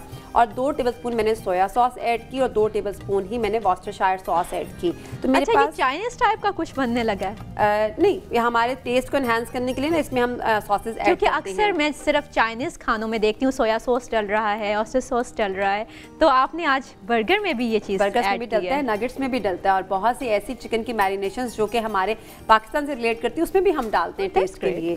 और ये मेरे पास यहाँ पे जो है सब कुछ डाल के, क्योंकि मुझे इसको अच्छे से मिक्स करना था चॉपर में, तो मैंने इसको पहले से चॉपराइज करके रखा है। अब क्या करेंगे हम, मेरे पास यहाँ पे एक रिंग है, ये ना पैटी रिंग होता है, आपको मार्केट से इस तरह के पैटी रिंग्स मिल जाते हैं। ये स्पेशली उन खवातीन के लिए है जो बिल्कुल गोल रोटियां बनाना चाहती हैं, क्योंकि मुझसे तो नहीं बनती है, सीधी बात है, सच्ची बात कर देनी चाहिए। कहीं ना किसी मुल्क का नक्शा तो लाजमी बनता है, मेरे ख्याल में आपसे भी बनता होगा, लेकिन फिक्र की बात नहीं है, समझा करें आपने वो वाला मुल्क फतह कर लिया, ठीक है ना जी फायजा?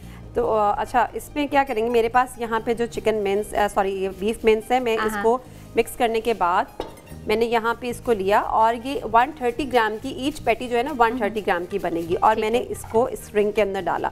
इससे क्या होगा, जो पैटी का साइज है वो एक जैसा रहेगा, पैटी की हाइट जो है ना वो एक जैसी रहेगी। आपने तो मुश्किल हल कर दी। हमारे काफ़ी ख़वातीन जो किचन में हैं वो हाथ पे इस तरह रख के बिल्कुल गोल टिक्की बनाती हैं। हाँ, वो जो है ना वो लेवल नहीं होती, कभी छोटी बन जाती, कभी बड़ी बन जाती है, कुछ तो मैंने मोटी बन जाती हैं। हाँ, मैंने 130 ग्राम की जो है ना वो ये बीफ पैटी ली है, और इसको उठा के आप क्या कर सकते हो, इसको फ्रीज भी कर सकते हो। इसको अगर आपको फ्रीज करना है तो ये 15 डेज तक 30 डेज तक ये ख़राब नहीं होती, आप इसको सेफ भी कर सकते हो। और उसके बाद जो मेरे पास यहाँ पे बाकी मिन्स हैं वो भी हम इसको बना लेंगे, मैंने थोड़ी सी पहले से बना के रखी हुई हैं। अच्छा, ताकि हम ये सिर्फ हमारे व्यूअर्स को दिखाने के लिए था कि उनको थोड़ी मैं वही सोच रही हूँ कि फायजा ने सिर्फ 2 मेरे लिए बनाई है। नहीं, मेरे ज़्यादा बनाई है, आप लोगों के लिए ज़्यादा बनाया है मैंने भी, तो सिर्फ मैंने दिखाने के लिए इतना बना रही हूँ।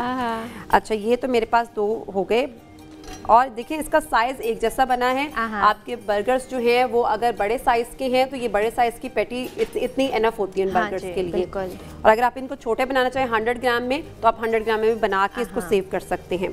तो मेरे पास ये 2 पैटीज जो है ना ये बन गए हैं। अब इसको जो है ना वो हम फिर थोड़ी देर के बाद हम इसको फ्राई करेंगे। अच्छा, फ्राई करने से पहले आप वो अंडे में इसको डिप करेंगे? इसको हम अंडे वगैरह कुछ नहीं लगाएंगे, कोई फ्लावर नहीं जाएगा इसके अंदर, कोई अंडा कुछ भी नहीं जाएगा, बस हम इसको डायरेक्ट जो है ना वो पैन पे हम इसको फ्राई करेंगे। इसकी कहीं वजह ये तो नहीं है कि जो आपने उसमें फैट ऐड किया है, ठीक है ना, उसकी वजह से हमें एग ऐड नहीं करना पड़ेगा? नहीं, वैसे ही नहीं कर रहे, क्योंकि हम इसको वैसे ही बना रहे हैं। जो बीफ पैटीज होते हैं ना, इनके ऊपर कुछ भी अप्लाई नहीं होता, इसको हम वैसे ही बनाते हैं। और अगर हमने इसे क्रिस्पी बनाना हो तो फिर असल में बीफ पैटी को बनाते वक्त टाइम लगता है, और अंडा या क्रम्स जो है ना बहुत जल्दी कलर पकड़ लेते हैं, तो ये अंदर से कच्चा रह जाएगा और फिर जो है ना ये ऊपर से जो है ना रेड हो जाएगा, तो वो हमें अच्छा नहीं लगेगा खाने में। लेकिन आप ये काम ये कर सकते हैं कि आप पहले इसको स्टीम दे सकते हैं। उबाल लें, पहले स्टीम दे लें, इसका पानी निकल जाएगा, हाफ डन ये हो जाएंगे। हाफ डन के बाद आप इसके ऊपर जो है अंडा लगाएं, इसके ऊपर ब्रेड क्रम्स लगाएं, फिर आप करें तो फिर बहुत अच्छा कलर आएगा।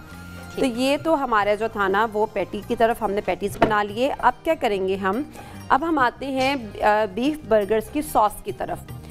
बीफ बर्गर्स के लिए जो है ना, अगर आप सिंपल मायोनीज यूज़ करना चाहें वो भी कर सकते हैं, अगर आप केचप यूज़ करना चाहें वो भी कर सकते हैं, लेकिन बीफ बर्गर्स के लिए कॉकटेल सॉस बनाई जाती है, स्पेशल सॉस बनती है। उसकी वजह ये है कि बीफ पैटी के बर्गर्स को, जो बर्गर्स बनते हैं उसके टेस्ट को इन्हांस करने के लिए हम ये सॉस बनाते हैं। ये सॉस हम बर्गर बनने के बाद वैसे डिप करके खाएंगे या आप बर्गर के अंदर ही ऐड करेंगे? मैं बर्गर के अंदर लगाऊंगी इसको, और आप साथ भी खा सकते हैं, वो आपकी अपनी चॉइस है। मुझे तो खैर सॉस बहुत ज़्यादा पसंद है, तो वो मैं ऐसे ही करती हूँ कि साथ चिली गार्लिक सॉस, स्पेशली वो मिचल्स की कहते हैं ना, मिचल्स की चिली गार्लिक सॉस और ग्रीन चिली सॉस, उसको साथ रख लें बर्गर के और बहुत मज़ा आएगा। लेकिन ये कुछ नई किस्म की एक सॉस तैयार होने लगी है, आप ज़रूर ट्राई कीजिएगा। हाँ जी, उस सॉस को बनाने के लिए क्या करेंगे? पहले मैं क्या करूँगी, मेरे पास यहाँ पे कैरेट्स हैं, और ये जो कैरेट्स हैं ना, मैंने इसको फाइनली चॉप करनी है अपने कैरेट्स के, बहुत कद्दूकश कर लें, कद्दूकस से भी ज़्यादा अगर आप कर सकें तो ठीक है। अब मेरे पास ये कैरेट्स हैं, तकरीबन मैं लूँगी 1.5 टेबलस्पून कैरेट्स, ठीक है। और इसके अंदर जाएगा अनियन, चॉप अनियन आपने लेना है, ये भी इसमें 1 टेबलस्पून के करीब जाएगा। और 1 टेबलस्पून अनियन ऐड करने के बाद मेरे पास यहाँ पे जो है ना वो ग्रीन चिलीज हैं, फाइन चॉप वाली, बहुत ज़्यादा तेज़ नहीं है, थोड़ी सी मोटी ली थी मैंने, लेकिन इसके टेस्ट के लिए मैं इसमें ऐड कर रही हूँ 1/2 टेबलस्पून आपने इसके अंदर ऐड करना है। अगर आप इसको बहुत ज़्यादा फ्लेवर देना चाहते हैं तो आप ज़्यादा भी ऐड कर सकते हैं। और अगर आप बहुत ज़्यादा मिर्चें खाना पसंद करते हैं, स्पाइसी खाना ज़्यादा पसंद करते हैं, तो मेरे ख्याल में मिर्चें ज़्यादा डाल लीजिएगा। अच्छा, इसमें दादर मिर्च डलती है? नहीं, इसमें हम चिली सॉस डालेंगे। अच्छा, ठीक है, हॉट सॉस डालेंगे, हॉट चिली सॉस, ठीक है। अच्छा, इसमें मैं केचप डाल रही हूँ 2 टेबलस्पून, और 2 टेबलस्पून केचप डालने के बाद मेरे पास यहाँ पे हॉट सॉस है। अच्छा, आप हॉट सॉस जो है ना, कुछ लोगों को बहुत ज़्यादा स्पाइसी पसंद होती है, कुछ ब्रांड्स ऐसे हैं जो बहुत स्पाइसी होते हैं, अगर वो यूज़ करना है तो आप कर लें। मेरे पास नॉर्मल है, बहुत तेज़ नहीं है, हॉट सॉस 1 टेबलस्पून। ये वाकई खाली वैसे खाएं तो कानों में से धुएं निकलना शुरू हो जाते हैं। और उसके बाद मैं इसमें ऐड करूँगी मस्टर्ड पेस्ट 1 टेबलस्पून। अच्छा, इस पे आपने बहुत जोर दिया था कि भाई मस्टर्ड पेस्ट लाजमी होनी चाहिए। अच्छा, आपने कभी ऐसे बर्गर्स खाए जिसमें बहुत ज़्यादा सॉसेज ऐड हो रही हों? वाकई। अच्छा, वो सॉसेज फिर इतनी ज़्यादा होती हैं कि वो खाते हुए नीचे गिरना शुरू हो जाती हैं, बहुत ज़्यादा। मेरे ख्याल में इतनी भी सॉसेज नहीं डलनी चाहिए, लेकिन उसमें से सबसे अच्छा टेस्ट जो आता है ना, वो मस्टर्ड सॉस का ही आता है, हनी मस्टर्ड का ही आता है। यानी कि अगर कोई बर्गर हमें बहुत ज़्यादा मज़े का लगे तो हम इसे समझ जाना चाहिए कि उसमें मस्टर्ड है। और इसके बाद मैं इसमें ऐड करूँगी 1/4 टीस्पून ब्लैक पेपर, 1/4 टीस्पून मैं इसमें सॉल्ट ऐड करूँगी। ठीक है, ये सब चीज़ें मैंने इसमें ऐड की। तो मैं क्या करूँगी, एक दफ़ा रिवाइज कर दे, एक दफ़ा थोड़ा सा दोबारा से बता देती हूँ कि हमने इसमें क्या क्या किया। दोबारा से इस वजह से बता रही हैं कि हम बातें आपस में बहुत ज़्यादा करना शुरू हो गई हैं, तो जहन में से निकल जाता है क्योंकि बहुत क्या चीज़ें डाली हैं। तो मैंने कहा कुछ चीज़ें ऐसी जो आप रहना गई हो। अच्छा। इसमें 1 कप जो है ना वो मायोनीज है। मायोनीज के बाद मैंने इसमें कैरेट्स ऐड की, अनियन ऐड किया, मैंने इसमें ग्रीन चिलीज ऐड की हैं। उसके बाद मेरे पास यहाँ पे केचप थी, मस्टर्ड पेस्ट था, हॉट सॉस, और लास्ट में मेरे पास सॉल्ट और ब्लैक पेपर थी। सब चीज़ें डालने के बाद आपने इसको अच्छे से मिक्स करना है, और ये हमारे पास जो है ना कॉकटेल सॉस रेडी हो गई है बीफ बर्गर्स के लिए। आप इसको चिकन पैटीज के साथ भी यूज़ कर सकते हैं, ज़रूरी नहीं कि आपको इसको बर्गर्स के साथ ही, बीफ बर्गर के साथ ही खानी है। अच्छा। अब अगर आप रोज़ा ना होता तो मैं डेफिनेटली ये आपको टेस्ट करवाती, ताकि आप कोई बात नहीं, रोज़ा खुलने में अभी थोड़ा सा ही टाइम रह गया, यही टेस्ट करना है मैंने, यही टेस्ट करेंगे। और ये बन गया, खीर भी साथ साथ जो है ना वो चलें, ठीक है। जब तक हमारी ये खीर तैयार होती है और हमने ये सॉस तो बना ली है, बर्गर तकरीबन बनने के मराहिल में है, लेकिन आगे क्या होने वाला है वो हम आपको बताएंगे इस ब्रेक के बाद।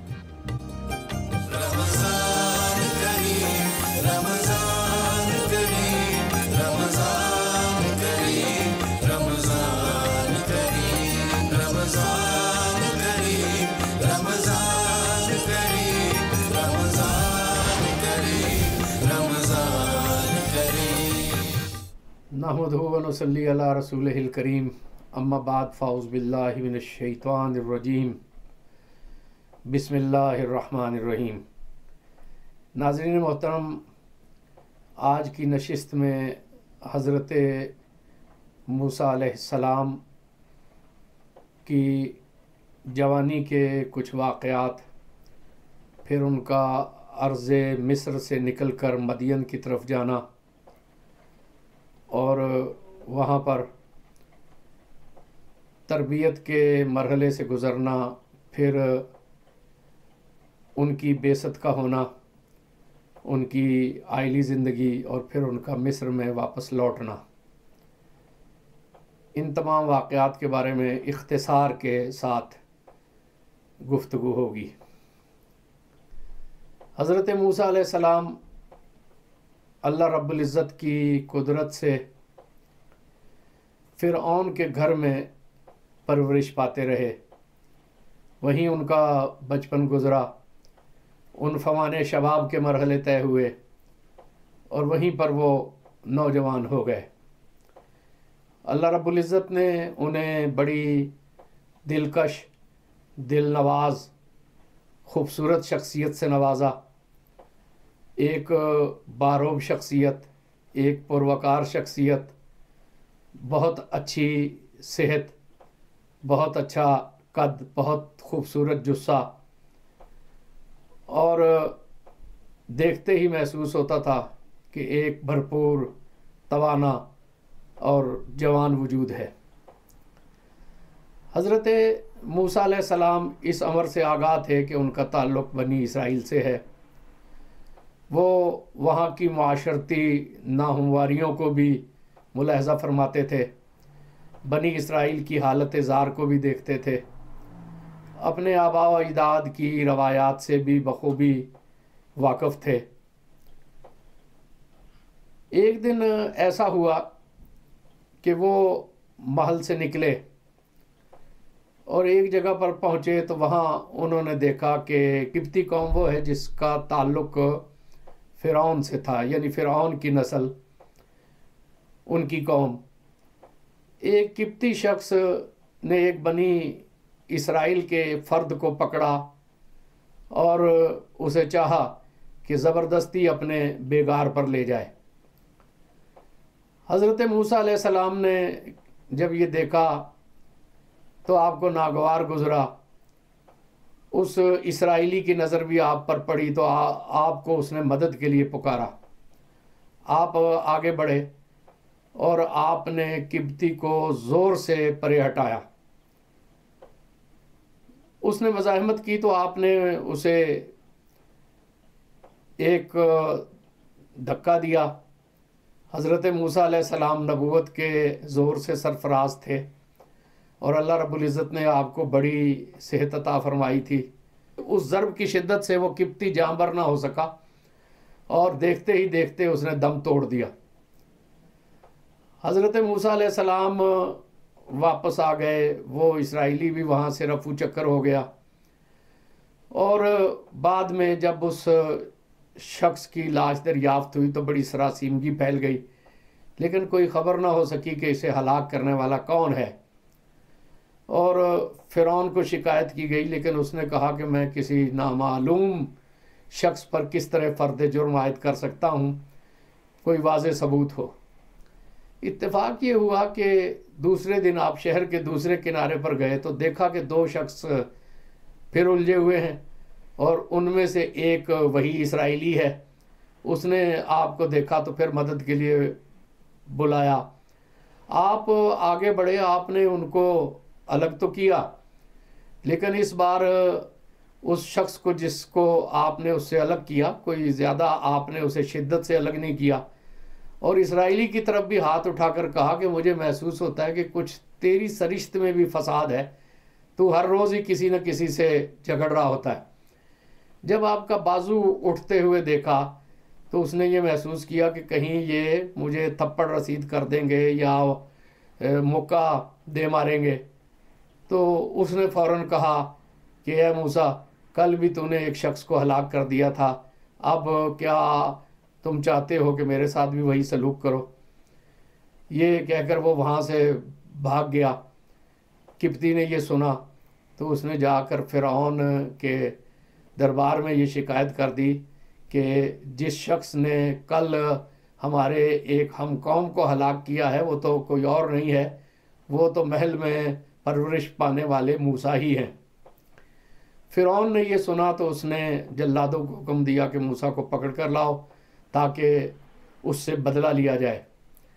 एक शख्स वहाँ पर आपका खैर खा था, इससे पहले कि जल्लाद आप तक पहुँचते वो बड़ी तेज़ी से आप तक पहुँचा और उसने आपको मुत्तले किया कि तुम्हारी गिरफ्तारी का हुक्म हो चुका है, तुम फ़ौरन इस शहर को छोड़ दो और इस इलाके से चले जाओ। आपने फिलफौर वहाँ से रवानगी इख्तियार की और चलते रहे, बेसरो सामान चलते रहे, तन्हा चलते रहे। कोई पास उस वक्त असासा भी नहीं था, सवारी भी नहीं थी, और चलते चलते आप अर्ज़ मदियन की तरफ आ निकले। रास्ते में कैसे आप अपनी भूख का मदावा करते थे, कैसे प्यास बुझाते थे, यकीनन दरख्तों के पत्ते या कोई फल जो आपको मैसर आ जाते आप उसी से अपनी भूख मिटाया करते थे।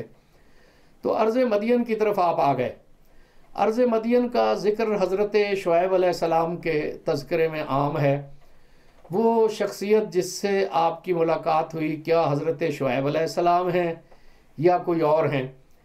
अक्सर मुफस्सरीन का कहना ये है कि हज़रत शुएब अलैहिस्सलाम और हज़रत मूसा अलैहिस्सलाम के ज़माने में काफ़ी फ़र्क है। वो शख्सियत पैगंबर शुएब अलैहिस्सलाम की नहीं है, लेकिन बाद में वही कौम, वही कबीला, उसके जो अफराद बच गए थे, उनका ताल्लुक़ भी, उस बुज़ुर्ग का ताल्लुक़ भी उसी कौम से था। कुरान पाक ने इसकी वजाहत नहीं की। ऐन मुमकिन है कि ऐसी शख्सियत जिनसे अल्लाह ने मूसा अलैहिस्सलाम की मुलाकात का एहतमाम करवाया, वो ऐन मुमकिन है कि नबूवत के मकाम पर ही फायज़ हों। बहरहाल औलिया में गैर मामूली शख्सियत, साहिब इल्हाम शख्सियत ही वो यकीनन है। हज़रत मूसा अलैहिस्सलाम वहाँ पर पहुँचे तो आपकी नज़र पड़ी कि एक कुआं है जिस पर बहुत सारे रेवड़ हैं, लोग पानी भर भर कर अपने जानवरों को पिला रहे हैं, और आपने देखा कि परे दो बच्चियां खड़ी हुई हैं, लड़कियां जो कुछ जवानी के मरहले में तय हो रही हैं, लेकिन बहुत बाहया तरीके से अपने आप को हिजाब में ढांपे हुए एक तरफ होकर खड़ी हैं और अपनी बकरियों को भी वो एक तरफ रखे हुए हैं। आप मामला देखते ही समझ गए कि ये कमज़ोर सी बच्चियां हैं और ये जो तनुमंद लोग हैं और ये जो बालादस्त तबका है, ये लोग जिस तरह के रवाज है कि ये पहले अपने जानवरों को पानी पिलाते हैं और ये बच्चियां बाद में पचे खुचे पानी से अपने जानवरों को सैराब करती हैं। आपने ये देखा तो आपने उन्हें कहा कि ये जानवर मैं तुम्हारे आगे हाँकता हूँ। आप आगे बढ़े और लोगों को हटाते हुए आप उनसे पहले कुएं पर पहुँच गए और बड़ी तवानाई के साथ आपने पानी निकाला, बकरियों को सैराब किया और उसके बाद उन बच्चियों के हवाले कर दिया और ख़ुद वहाँ पर एक दरख्त के नीचे बैठ गए। वो बच्चियाँ अपने घर गईं, उन्होंने अपने वालिदे बुज़ुर्ग को कह सुनाया, वो भी हैरान हुए कि आज जल्दी आ गई। उन्होंने कहा इस तरह एक नौजवान है, अजनबी जो नौजवान है, चेहरे बुशरे से भी हमारे इलाके का नहीं लगता, उसका हुलिया भी कुछ मुख्तलिफ है, तो उसने हमारी मदद की। उस बुज़ुर्ग ने एक बच्ची से कहा कि जाओ और उसे फ़ौरन मेरे पास ले आओ। हज़रत मूसा अलैहिस्सलाम को वो बच्ची आकर कहती है कि मेरे वालिद गिरामी बुला रहे हैं और आप मेरे साथ चलिए। हज़रत मूसा अलैहिस्सलाम ने कहा कि ठीक है, मैं तुम्हारे साथ चलता हूँ, लेकिन तुम मेरे पीछे पीछे चलो, इसलिए कि हया माने है। मैं नहीं चाहता कि मेरी नज़र एक नामहरम पर पड़ती रहे। तुम किसी छोटे से रोड़े से, पत्थर से या किसी तरीके से मुझे इशारा कर देना कि किस तरफ जाना है। इस बाहया तरीके से ये सफ़र तय हुआ। हज़रत मूसा अलैहिस्सलाम उन बुज़ुर्ग के पास पहुँचे जिन्हें हम अपनी शायराना रवायत के तहत शुएब कह देते हैं, क्योंकि उनका ताल्लुक़ बहरहाल कौम शुएब से था। इकबाल ने भी कहा है कि अगर कोई शुएब आए मुयस्सर, शबानी से कलीमी 2 कदम है। तो हज़रत शुएब ने उनसे सारा माजरा पूछा। हज़रत मूसा अलैहिस्सलाम ने तमाम मामला कह सुनाया। उन्होंने कहा फ़िक्र करने की ज़रूरत नहीं है, अब आप एक महफूज जगह पर पहुंच गए हैं। यही मकालमा जारी था कि उस बच्ची ने इजाज़त लेकर अपने वालिद बुजुर्गवार से गुजारिश की कि इस नौजवान को आप अपने पास रख लें और ये आपकी बकरियों की निगहदाश्त किया करे, आपके रेवड़ को देखा करे और इसे आप उजरत पे मुकर्रर फरमा लें। ये नौजवान बहुत कवी भी है और बहुत अमीन भी है। उनके वालिद इस पे चौंके और कहा कि तुम इन्हें कवि और अमीन कैसे कह रही हो। उसने कहा कि इन्होंने बहुत आसानी के साथ बग़ैर किसी थकावट का इजहार किए हुए पानी के डोल निकाल लिए। हमने इनकी क़ुव्वत का मुशाहिदा किया और फिर जिस हयाबार तरीके से हज़रत मूसा उनके घर की तरफ तशरीफ़ लाए, उस बच्ची ने सारा माजरा भी कह सुनाया। हज़रत शुएब ये सब सुनकर बहुत खुश हुए। उन्होंने फरमाया कि मेरे रेवड़ की निगरानी करो और 8 साल अगर तुम ये खिदमत सर अंजाम दो तो मैं अपनी लड़की का निकाह बखुशी तुमसे कर दूंगा और इसके मेहर के तौर पर अगर तुम 2 साल और रहो तो ये और भी बेहतर होगा। हज़रत मूसा अलैहिस्सलाम ने कहा कि अब आप ये मुझ पर छोड़ दें, मुझे ये सब शर्तें मंजूर हैं और ये भी मुझ पर छोड़ दें कि मैं कितना अरसा यहाँ पर रहता हूँ। इस तरह हज़रत मूसा अलैहिस्सलाम उन बुजुर्गवार की खिदमत में रहने लगे।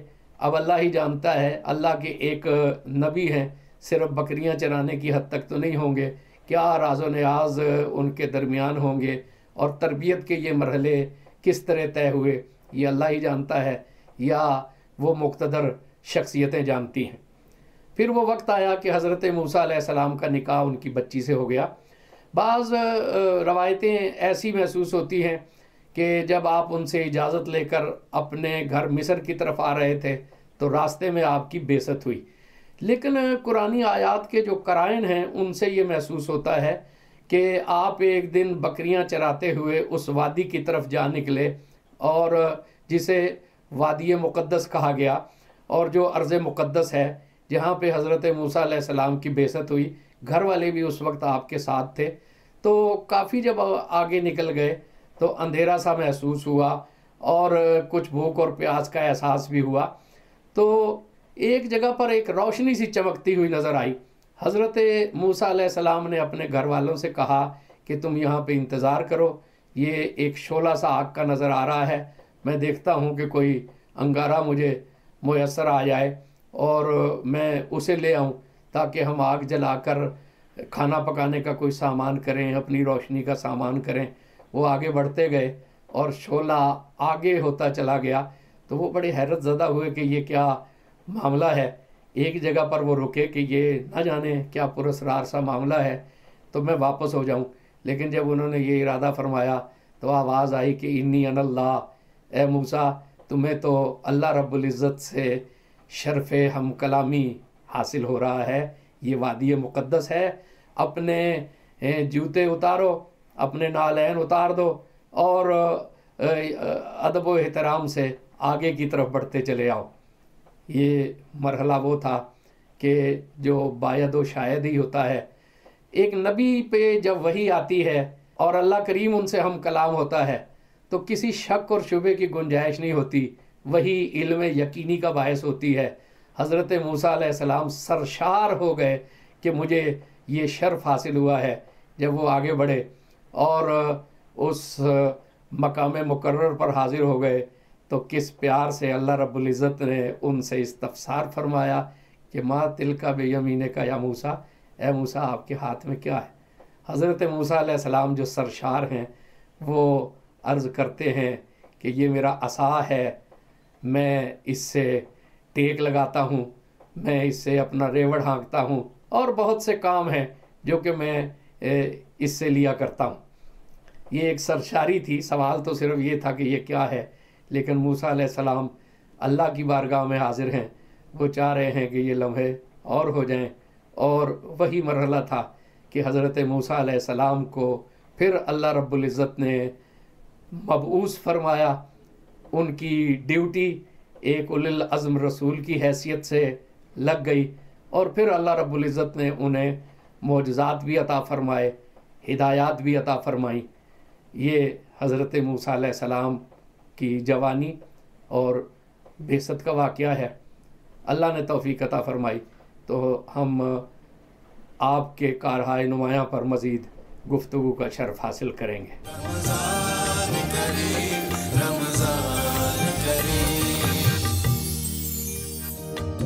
Welcome back. मैं मौजूद हूँ किचन में और किचन में आज बन रहे हैं बीफ बर्गर। लेकिन मुझे आज पता चला कि हम जो बीफ बर्गर बाहर रेस्टोरेंट्स वगैरह में बहुत मज़े ले लेके खाते हैं वो पूरा बीफ बर्गर नहीं होता। दरअसल उसमें भी चिकन जो होता है वो काफ़ी हद तक ऐड होता है। ये राज जो है ना, ये आज फ़ायज़ा ने हमें बताया। जी फ़ायज़ा, हमारा ये बर्गर कहाँ तक पहुँचा? हमारे बर्गर्स जो है ना वो ऑलमोस्ट रेडी हैं और जो मैंने आपके सामने बीफ पैटीज बनाए थे और उसको मैंने थोड़ा सा हाफ कुक कर लिया था मैंने। अब जो है ना वो आपके सामने हम इसको दोबारा से बनाएंगे ताकि जो है ना वो हम आपके सामने भी इसको बना सकें और आपको इसको बनाने का तरीका पता चल सके हमने इसको कैसे बनाया है। तो मैं यहाँ पे जो है ना हाफ कुक मेरे पास पैटीज है और अभी हम इसको थोड़ा सा दोबारा ग्रिल कर लेंगे। और ये आप लोगों के लिए एक बड़ी फ़ायदेमंद चीज़ है कि आप इसको हाफ कुक करके भी प्रिजर्व कर सकते हैं। बिल्कुल। और अगर आप इसको रॉ भी प्रिजर्व करना चाहें तो आप इसको रॉ भी प्रिजर्व कर सकते हैं। आप पैटीज़ बनाएं, पैटीज़ बनाने के बाद आप इसको फ्रीज़ कर दें और जब आपका दिल चाहे इसको थॉ करें और फिर इसको आप बना लें। तो मेरे पास यहाँ पे हाफ कुक जो है ना वो पैटी हैं। तो मैं यहाँ पे लूँगी डालडा का कुकिंग ऑयल और इसको 2 टेबलस्पून तकरीबन मैं ले लूँगी इसमें। ठीक है। और थोड़ा सा ये गर्म हो जाए उसके बाद फिर हम इन पैटीज़ को इसके ऊपर रखेंगे थोड़ा सा शैलो फ्राई करने के लिए, क्योंकि हाफ कुक तो ये पहले अब दोबारा से हम रखेंगे तो थोड़ा सा कम टाइम हमारा लगेगा इस पे। ऐसा ही है। तो हम इसको रख देते हैं अभी थोड़ा सा, आई थिंक सो। हाँ, थोड़ा सा और गर्म हो ले फिर हम इसको कर लेते हैं। अच्छा, साथ ये जो है ना मीडियम फ्लेम पे जो है इसको हम कुक करते रहेंगे साथ साथ। और तब तक जो है ना चले ये थोड़ा सा साथ साथ जो है ना ये कुक होता रहेगा। अच्छा, शामी कबाब घर में कौन बनाता है वैसे? सच सच बताना, क्योंकि मुझे अच्छी तरह पता है किचन में बहुत कम जाती हूँ। घर पे तो मैं किचन में नहीं जाती, बहुत कम जाती हूँ। आंटी मुझसे मुझे यही बता रही थी, कहती है ये तुम्हारे साथ होती है ना तभी कुछ बना रही होती है, मजे मजे के हमें बस वो टीवी पे ही नजर आ रहे होते हैं, घर में ये किचन में बहुत कम दिखाई देते हैं। अब यहाँ पे भी काम करूँ फिर मैं घर पे जाके भी काम करूँ तो मेरा क्या होता है कि घर पे जो है ना वो माँ के हाथ के खाने और बाहर सबको जो है वो मैं बना के खिलाती हूँ। हाय माँ, वैसे माएँ भी बहुत अजीब होती हैं, वो इस वजह से कि अपनी औलाद के हर तरह के नखरे उठा लेती हैं, औलाद को इस काबिल बना देती हैं कि वो दूसरों में जाके अपने आप को मनवा सकें, लोग उनकी तारीफ़ कर सकें। दरअसल बेसिकली बात ये होती है कि जब औलाद की तारीफ़ होती है दर हकीकत वो वालदैन की तारीफ़ होती है, क्योंकि वालदैन ने इतनी अच्छी तरबियत की होती है, उसे इस काबिल बनाया होता है, बल्कि कहना चाहिए ना जिसे तारीफ़ के काबिल बनाया होता है। ठीक है, तो अब मेरे ख्याल में ये होना शुरू हो गया, ये होना शुरू हो गया है और थोड़ा सा हम इसको कुक करेंगे क्योंकि ज़्यादा कुक तो हम इसको कर चुके हैं। वो अक्सर कहते हैं ना कि चूल्हे के आगे खड़े होकर बहुत ज़्यादा देर तक बातें भी नहीं करनी चाहिए, वो इसी वजह से कि जो चीज़ चूल्हे पे होती है उस बेचारे का अल्लाह हाफिज होता है, वो ज़्यादा कुक होना शुरू हो जाती है और फिर वो टेस्ट के काबिल टेस्ट जो है ना थोड़ा ख़राब होना शुरू हो जाता है। ऐसे भी होता है ना कि आपने हंडिया रखी हुई है चूल्हे पे और कोई कॉल आ गई है, आप कॉल में इतने ज़्यादा महब हो गए हैं, वो कहते हैं ना हांडी नीचे से जल गई, लग गई होती है सारी, और मेरे साथ तो अक्सर ऐसा हो जाता है घर पे। मैं क्योंकि घर पे बहुत कम खाना बनाती हूँ, जब बनाती हूँ तो कोई कॉल आ जाए या फिर मैं किसी के साथ जब बातें करना शुरू कर देती हूँ तो वो वहीं पे काम रह जाता है, क्योंकि वो कंसंट्रेशन आपकी जो है ना वो डिवाइड हो जाती है इसलिए। और आपका भी, आप तो मेरे ख्याल से ज़्यादातर माँ के हाथ के खाने खाती हैं, आपको पता है, फिर ऐसे ही चलता है, ऐसे ही चलता रहता है। ओके, सो हमारा जो है ना ये इसको थोड़ा सा साथ साथ हम प्रेस भी करेंगे ताकि अगर इसमें से कोई पानी वगैरह है या ये थोड़ा सा ड्राई से बीफ के लिए वो थोड़ा सा होता है क्योंकि इसको गलने में भी थोड़ा टाइम लगता है, थोड़ा सा टाइम कंज्यूम होता है, इसलिए जो है ना वो फिर हम इसकी कुकिंग या अगर हमें कहीं जाना हो तो हम इसकी कुकिंग थोड़ी सी पहले करके रखते हैं, या बॉईल पहले कर लेते हैं इसकी गोश्त को, या मटन का गोश्त है तब भी हम उस मटन जो है वो भी हम पहले से उसको पका के रखते हैं ताकि हमारा टाइम कंज्यूम हो। वैसे अगर बनने में बहुत ज़्यादा टाइम नहीं लगता, और अगर आप लोग घर में बना रहे हैं तो आपको ये पहले ही थोड़ा सा फ्राई करके आपको ये फ्रीज कर लेना चाहिए, क्योंकि आपको पता है अफ्तारी का टाइम जब करीब आता है तो आपकी टाइम की बचत हो जाती है, इस तरह है ना, आराम से फ्रिज में निकाला, फ्रिज में से और तल लिया। बहुत ज़्यादा जो है ना वो टाइम की बचत हो जाती है इसमें। और स्पेशली जो लोग जॉब करते हैं वो लोग तो अपने लंच बॉक्सेस में भी इसको लेके जा सकते हैं। ईद के बाद अब ये लंच बॉक्सेस ही तो चलने, लंच बॉक्सेस चलेंगे। चलें जी, ये हमारा हो चुका है, अब हम इसको रखेंगे। मेरे पास यहाँ पे जो है ना वो तैयार बेसिस हैं। आपके साथ बेसिस एक दफ़ा शेयर कर देती हूँ। मैंने क्या किया था, बेस के ऊपर जो मैंने आपके साथ कॉकटेल सॉस बताई थी उसको मैंने बेस पे लगाया, इसके ऊपर आइसबर्ग रखी और आइसबर्ग के साथ मैंने इसके टमाटोज रखे। अच्छा, आइसबर्ग जो है ना वो कैबेज के मुकाबले में ज़्यादा क्रंची होती है क्योंकि उसमें आयरन भी बहुत ज़्यादा होता है। बहुत सी ख़वातीन ऐसी हैं, बच्चे ऐसे हैं जिनमें आयरन की कमी की वजह से उनकी रंगत पीली पड़ना शुरू हो जाती है, तो अगर इस चीज़ को इस्तेमाल करेंगे तो उनकी वो रंगत की जो पिलाहट है वो सुर्खी में बदल जाएगी। बिल्कुल ऐसे ही होता है और ये क्रंची भी ज़्यादा होती है। इसका टेस्ट कैबेज के अकॉर्डिंग बहुत अच्छा होता है। तो लोग क्या करते हैं कि कुछ लोग ऐसे करते हैं कि उनको लग रहा होता है कि शायद ये कैबेज है तो वो कैबेज को ऐड कर लेते हैं, फिर उनको वो टेस्ट भी नहीं आ रहा होता तो वो उनको थोड़ा सा मिसअंडरस्टैंडिंग होती है। आपने आइसबर्ग की जगह आइसबर्ग ही यूज़ करनी है। अब मेरे पास जो ये पहले से तैयार पैटी है ना, इनको हम इसके ऊपर रख लेते हैं। ठीक है, और सॉस मैंने पहले से लगाई, आप चाहें तो इसके ऊपर चीज़ स्लाइस भी रख सकते हैं। बल्कि वो जो आपने सॉस बताई थी ना उसमें वो जो आपने गाजरें भी ऐड की थी, प्याज भी ऐड किया था, ये इतनी एनर्जेटिक टाइप की इन्होंने सॉस बताई है कि अगर हम गाजरों की बात करें तो आपको पता है विटामिन ए उसमें बहुत ज़्यादा होता है। विटामिन ए की वजह से रात के टाइम बहुत से लोग ऐसे हैं जिनकी वैसे तो आईसाइट बेहतर होती है, दिन में बहुत अच्छे तरीके से देखते हैं, लेकिन जो ही शाम होना शुरू हो जाती है उनकी आईसाइट बहुत ज़्यादा वीक होना शुरू हो जाती है। तो वो गाजरों का इस्तेमाल करें और अगर इस तरह मुख्तलिफ चीज़ों में बना के आप इस्तेमाल करेंगे उससे भी बहुत अच्छा अफाका होगा आपको। अच्छा जी, बर्गर हमारा ये हो गया है ना, बर्गर की टॉप लेयर है तो मैं इसके ऊपर करूँगी थोड़ी थोड़ी सॉस लगाऊंगी। अच्छा, वही सॉस अब इस पे भी लगाएंगे? हाँ, यानी कि दोनों साइड्स पे हमने लगानी है बर्गर के? बिल्कुल, दोनों साइड्स पे लगाएंगे क्योंकि जब हम इसकी बाइट लेंगे ना तो हमें कहीं से बर्गर ड्राई नहीं लगना चाहिए। अगर सॉस दोनों तरफ लगाएंगे तो वो बड़ा अच्छा सा जूसी सा फ्लेवर आएगा उसका। तो ये हमारे जो है ना सॉस हम दोनों तरफ लगाएंगे। कुछ लोगों को सॉस बहुत पसंद होती है, वो तो सॉस बहुत ज़्यादा लगाते हैं और ऐसे सॉस लगाते हैं कि वो नीचे गिरने वाली होती है, लेकिन ये जो हमने आपको सॉस बनानी सिखाई है ये बिल्कुल बर्गर से नीचे नहीं गिरेगी, स्टेबल है ये। हाँ, स्टेबल रहेगी। और कुछ लोगों को सॉस इतनी पसंद, जैसे मेरी फ्रेंड है उसको सॉस इतनी पसंद थी वो तो केचप सोच सकता है कोई कि वो चम्मच के साथ जैसे खीर खाते हैं ना, तो केचप खा रही होती थी। अच्छा, खीर से याद दिला दिया, इधर खीर भी है अभी, आज तो खीर भी बनी है। किनाली में इसको सर्व किया क्योंकि ट्रेडिशनल खाने ट्रेडिशन चीज़ें तरीके से सर्व किए जाएं तो उसकी जो मज़ा होता है ना वो बहुत दोबाला हो जाता है। बिल्कुल, और वो कहते हैं ना मट्टी के बर्तन का एक अपना मज़ा होता है। मट्टी के बर्तन की वो जो हांडी होती है उसमें भी अगर पकाएं तो उसमें जायका बिल्कुल चेंज हो जाता है इसका। बिल्कुल ऐसे ही है, तो इसलिए अच्छा हमने उसमें सर्व किए है। और ईद भी आने वाली है, ऐसी चीज़ें तो वैसे ही बहुत आपको अट्रैक्ट करती हैं ईद पे। वैसे फैज़ा मैं सोच रही थी कि पुराने दौर में जब ये स्टेनलेस स्टील के नॉन स्टिक बर्तन इस टाइप के नहीं थे तो मट्टी के बर्तन हुआ करते थे और उस वक्त अम्माओं दादियों के हाथ में जायका भी इतना ज्यादा हुआ करता था। फिर अम्मी मुझे अक्सर बताती हैं कि इतने ज्यादा मसाले यूज नहीं करते थे वो जितने आजकल हम इस्तेमाल करते हैं, लेकिन उसके बावजूद उसमें जायका होता था, गजायत होती थी और देसी घी बहुत ज्यादा इस्तेमाल किया जाता था और उसमें हंडिया पकती थी। पहले तो होता ही देसी घी इस्तेमाल था और सेहत इतनी बनती थी। वो कहते हैं ना पुरानी खुराकें खाई हुई, अक्सर वो कहा जाता है कि मुझे पुरानी खुराकें खाई हुई हैं इस वजह से बहुत सेहतमंद हैं।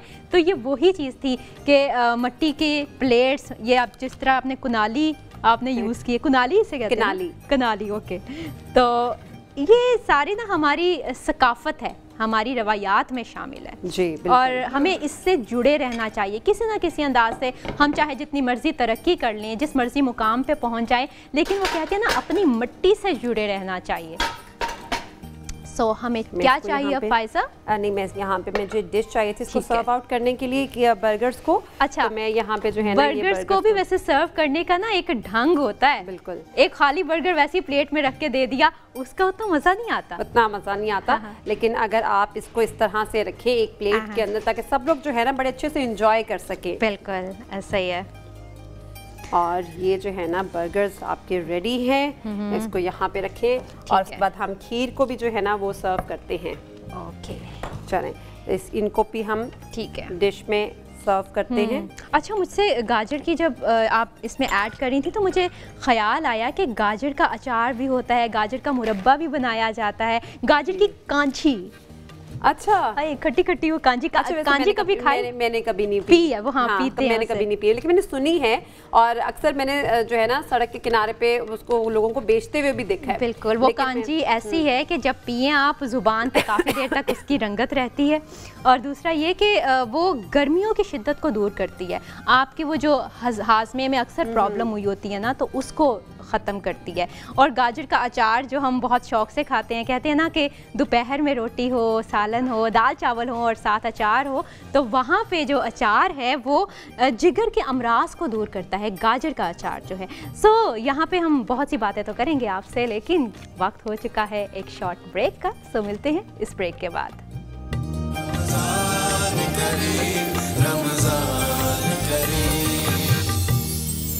जी नाज़रीन, आपको एक दफ़ा फिर GNN की स्पेशल रमज़ान ट्रांसमिशन रमज़ान करीम में खुशामदीद कह रहे हैं। किचन में हम मौजूद हैं, अफ्तारी की तैयारी चल रही है और जब हम किचन में होते हैं तो हमारे पास डिशेस होती हैं। हमारे मेन्यू में क्या होता है, मीठा होता है, ड्रिंक होती है और बहुत मज़े मज़े की चीज़ें होती हैं। और मज़े मज़े की चीज़ें आप सामने देख रहे हैं, बर्गर बन चुके हैं, बीफ बर्गर हमने आज रेडी किए हैं और एक बहुत ही ज़बरदस्त किस्म की खीर बनाई है और अब हमारा ड्रिंक बाकी है। जी, तो ड्रिंक की तरफ आते हैं हम। और ड्रिंक के लिए मेरे पास आज बहुत ही मज़े का चॉकलेट स्प्रेड के साथ ड्रिंक है।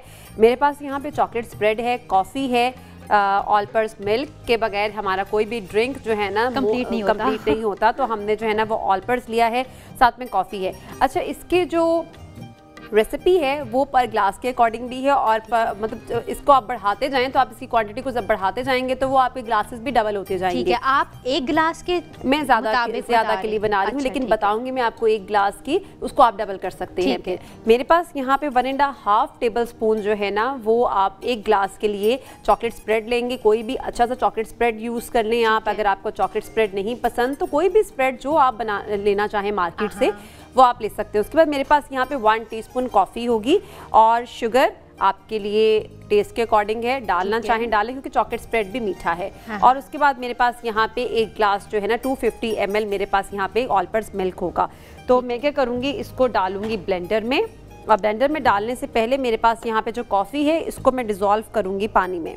ठीक है, हम इसे दूध में भी कर सकते हैं, दूध में भी कर सकते हैं, पानी में भी कर सकते हैं, गर्म पानी में, टैप वाटर में, आप किसी में भी उसको कर सकते हैं। ठीक है, तो ये मेरे पास कॉफ़ी जो है ना वो डिज़ोल्व हो गई है। ठीक है, अच्छे से कॉफ़ी को आपने डिज़ोल्व करना है, डायरेक्ट कॉफ़ी को आप नहीं ऐड करना क्योंकि उसके जो फिर जो दाना है उसका वो मुंह में आएगा, वो अच्छा नहीं लगता। फिर तो अभी मेरे पास यहाँ पे है चॉकलेट स्प्रेड। ओके, हम इसमें एक गिलास में आधा चम्मच डलता है, लेकिन आप कितने चम्मच यहाँ पे डाल रही हैं? एक गिलास के अंदर 1.5 टेबल स्पून, 1 टेबल स्पून और आधा टेबल स्पून जो है ना वो जाएगा इसके अंदर, 1.5 चम्मच जाएगा। तो इतना तो हो ना, चॉकलेट स्प्रेड पीने का मजा तो आए कि आपने जो है ना वो कुछ अच्छा। और कॉफ़ी जाएगी इसके अंदर। ठीक है, कॉफ़ी के बाद मैंने इसके अंदर ऐड किया मिल्क। अच्छा, और आप इसमें आइसक्रीम भी ऐड कर सकते हैं, चॉकलेट सिरप भी ऐड कर सकते हैं। चॉकलेट आइसक्रीम आप इसमें ऐड कर लें। मेरे पास यहाँ सिरप, ओके ठीक है, मिल्क है। और क्योंकि आज मेरे पास दूध ठंडा है तो मैं आज बर्फ़ नहीं ऐड करी। आपने नोट नहीं किया मैं डेली बेसिस पे बर्फ़ ऐड करती हूँ, आज मैंने ऐड नहीं की। हाँ हाँ। तो अब हम इसमें जो है इसको अच्छे से मिक्स करेंगे।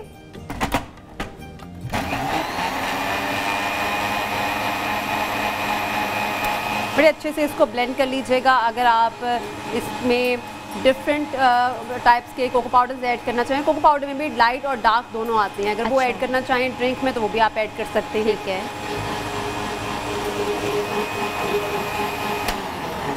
इसमें हमारे अच्छा सा coffee chocolate spread drink ready है। वाह, ये तो बड़ी जल्दी से रेडी हो गया। बड़ी जल्दी से रेडी हो गया बच्चों के लिए। और जो है ना बड़े इसको कोल्ड कॉफ़ी के लिए यूज़ कर सकते हैं और छोटे बच्चे जो है ना इसको ऐसा जिसे कहते हैं ना चॉकलेट मिल्क के तौर पे इसको यूज़ कर सकते हैं। कॉफ़ी ना डालें, फिर बच्चे कुछ बच्चे जो है ना वो कॉफ़ी पसंद नहीं करते। तो ये जो है ना छोटे बच्चों को ज़्यादा कॉफ़ी देनी भी नहीं चाहिए। हाँ, बड़ों को तो वैसे ही माशाल्लाह से कॉफ़ी पीने की बड़ी आदत होती है और जो लोग ज़्यादा पढ़ते हैं ना उनको कॉफ़ी पीने की बहुत आदत होती है, क्योंकि उन्होंने पूरी रात जाग के मेहनत करनी होती है, पढ़ना होता है, तो उनके लिए स्पेशली ये ड्रिंक बहुत ही इम्पोर्टेंट है। अच्छा जी, सब कुछ हो गया। ओह, एक चीज़ भूल गई हैं आप यहाँ पे। मेन चीज़ जो है ना वो हम भूल गए। अब हम इसके ऊपर लगाते हैं जो बहुत ही खूबसूरत है।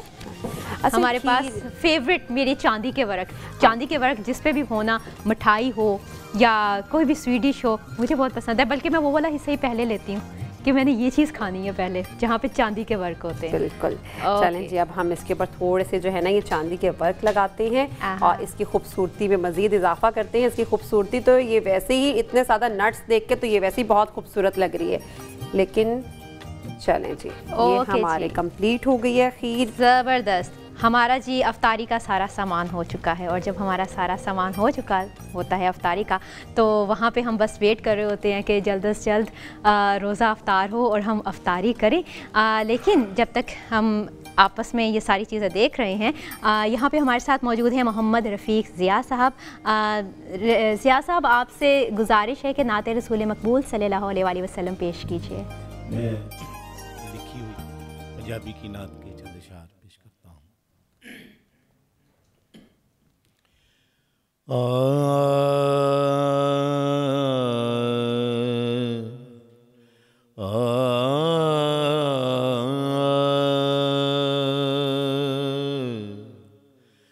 लगियां ने मौजां हुण लाई रखी सोनिया, लगियां ने मौजां हुण लाई रखी सोनिया, चंगिया के मंदिया निभाई रखी सोनिया, लगियां नी मौजां। किसे नू मैं अपना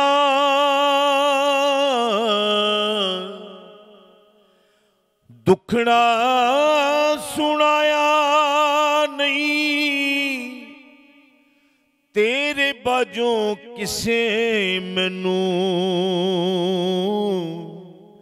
सीने नाल लाया नहीं, किसे नू मैं अपना दुखड़ा सुनाया नहीं, तेरे बाजों किसे मैनू सीने नाल लाया नहीं, सीने नाल लाया ते लाई रखी सोनिया, लगियां ने मौजां। आका दे गुलामां दा मैं अदना गुलामा, लोकी कहंदे खास मैं ते आमा तू भी आमा, आका दे गुलामा दा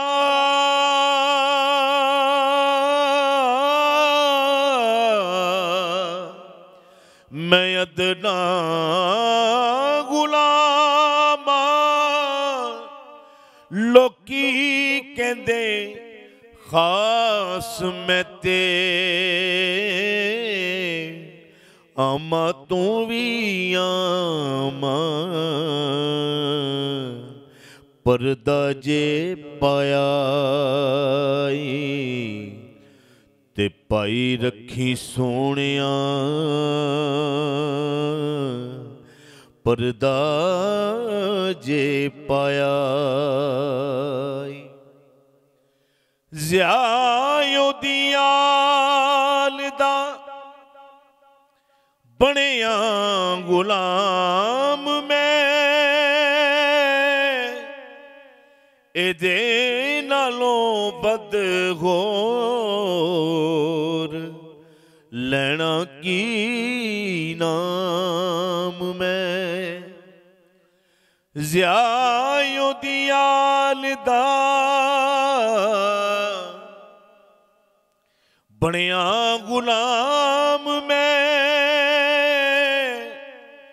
एदे नालों वद होर लेना की नाम मैं बनिया गुलाम ते बनाई रखी सोनिया चंगिया के मंदिया निभाई रखी सोनिया लगियां ने मौजां सदा लाई रखी सोनिया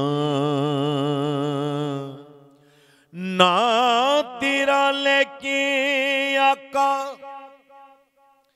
शान में भी पाइए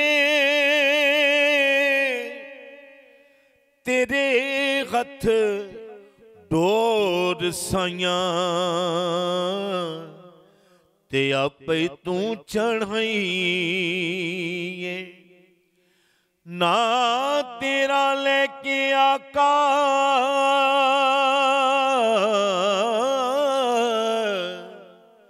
शान में भी पाइए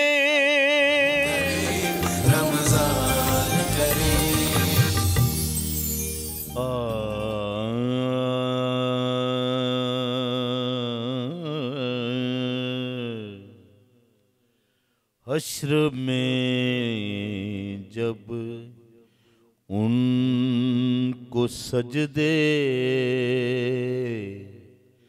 से उठाया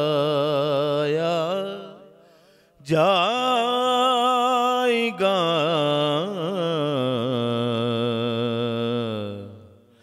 हश्र में जब उनको सजदे से उठाया जाएगा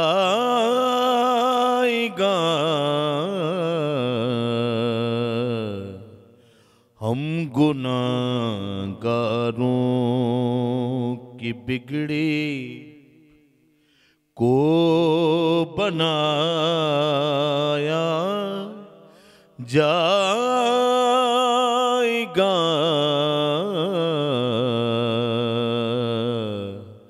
हश्र में जब उनको कुछ तो उनकी जुम्बशे लब से रिहा हो जाएंगे कुछ तो उनकी जुम्बशे लब से रिहा हो जाएंगे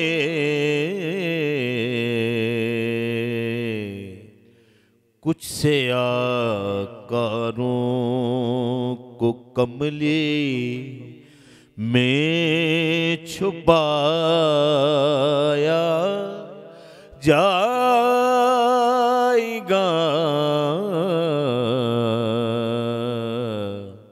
हश्र में जब उनको जब सवारी सैयदा ज़हरा की आई हश्र में जब सवारी सैयदा ज़हरा की आई हश्र में, हुक्म दे के सब की नजरों को झुकाया जाएगा,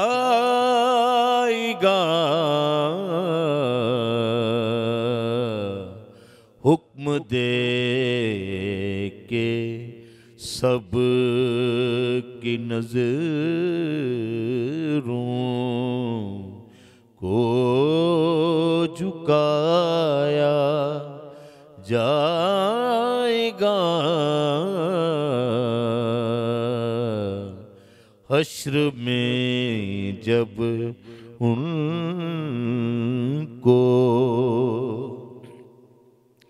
हश्र की गायत है नाज़िश और क्या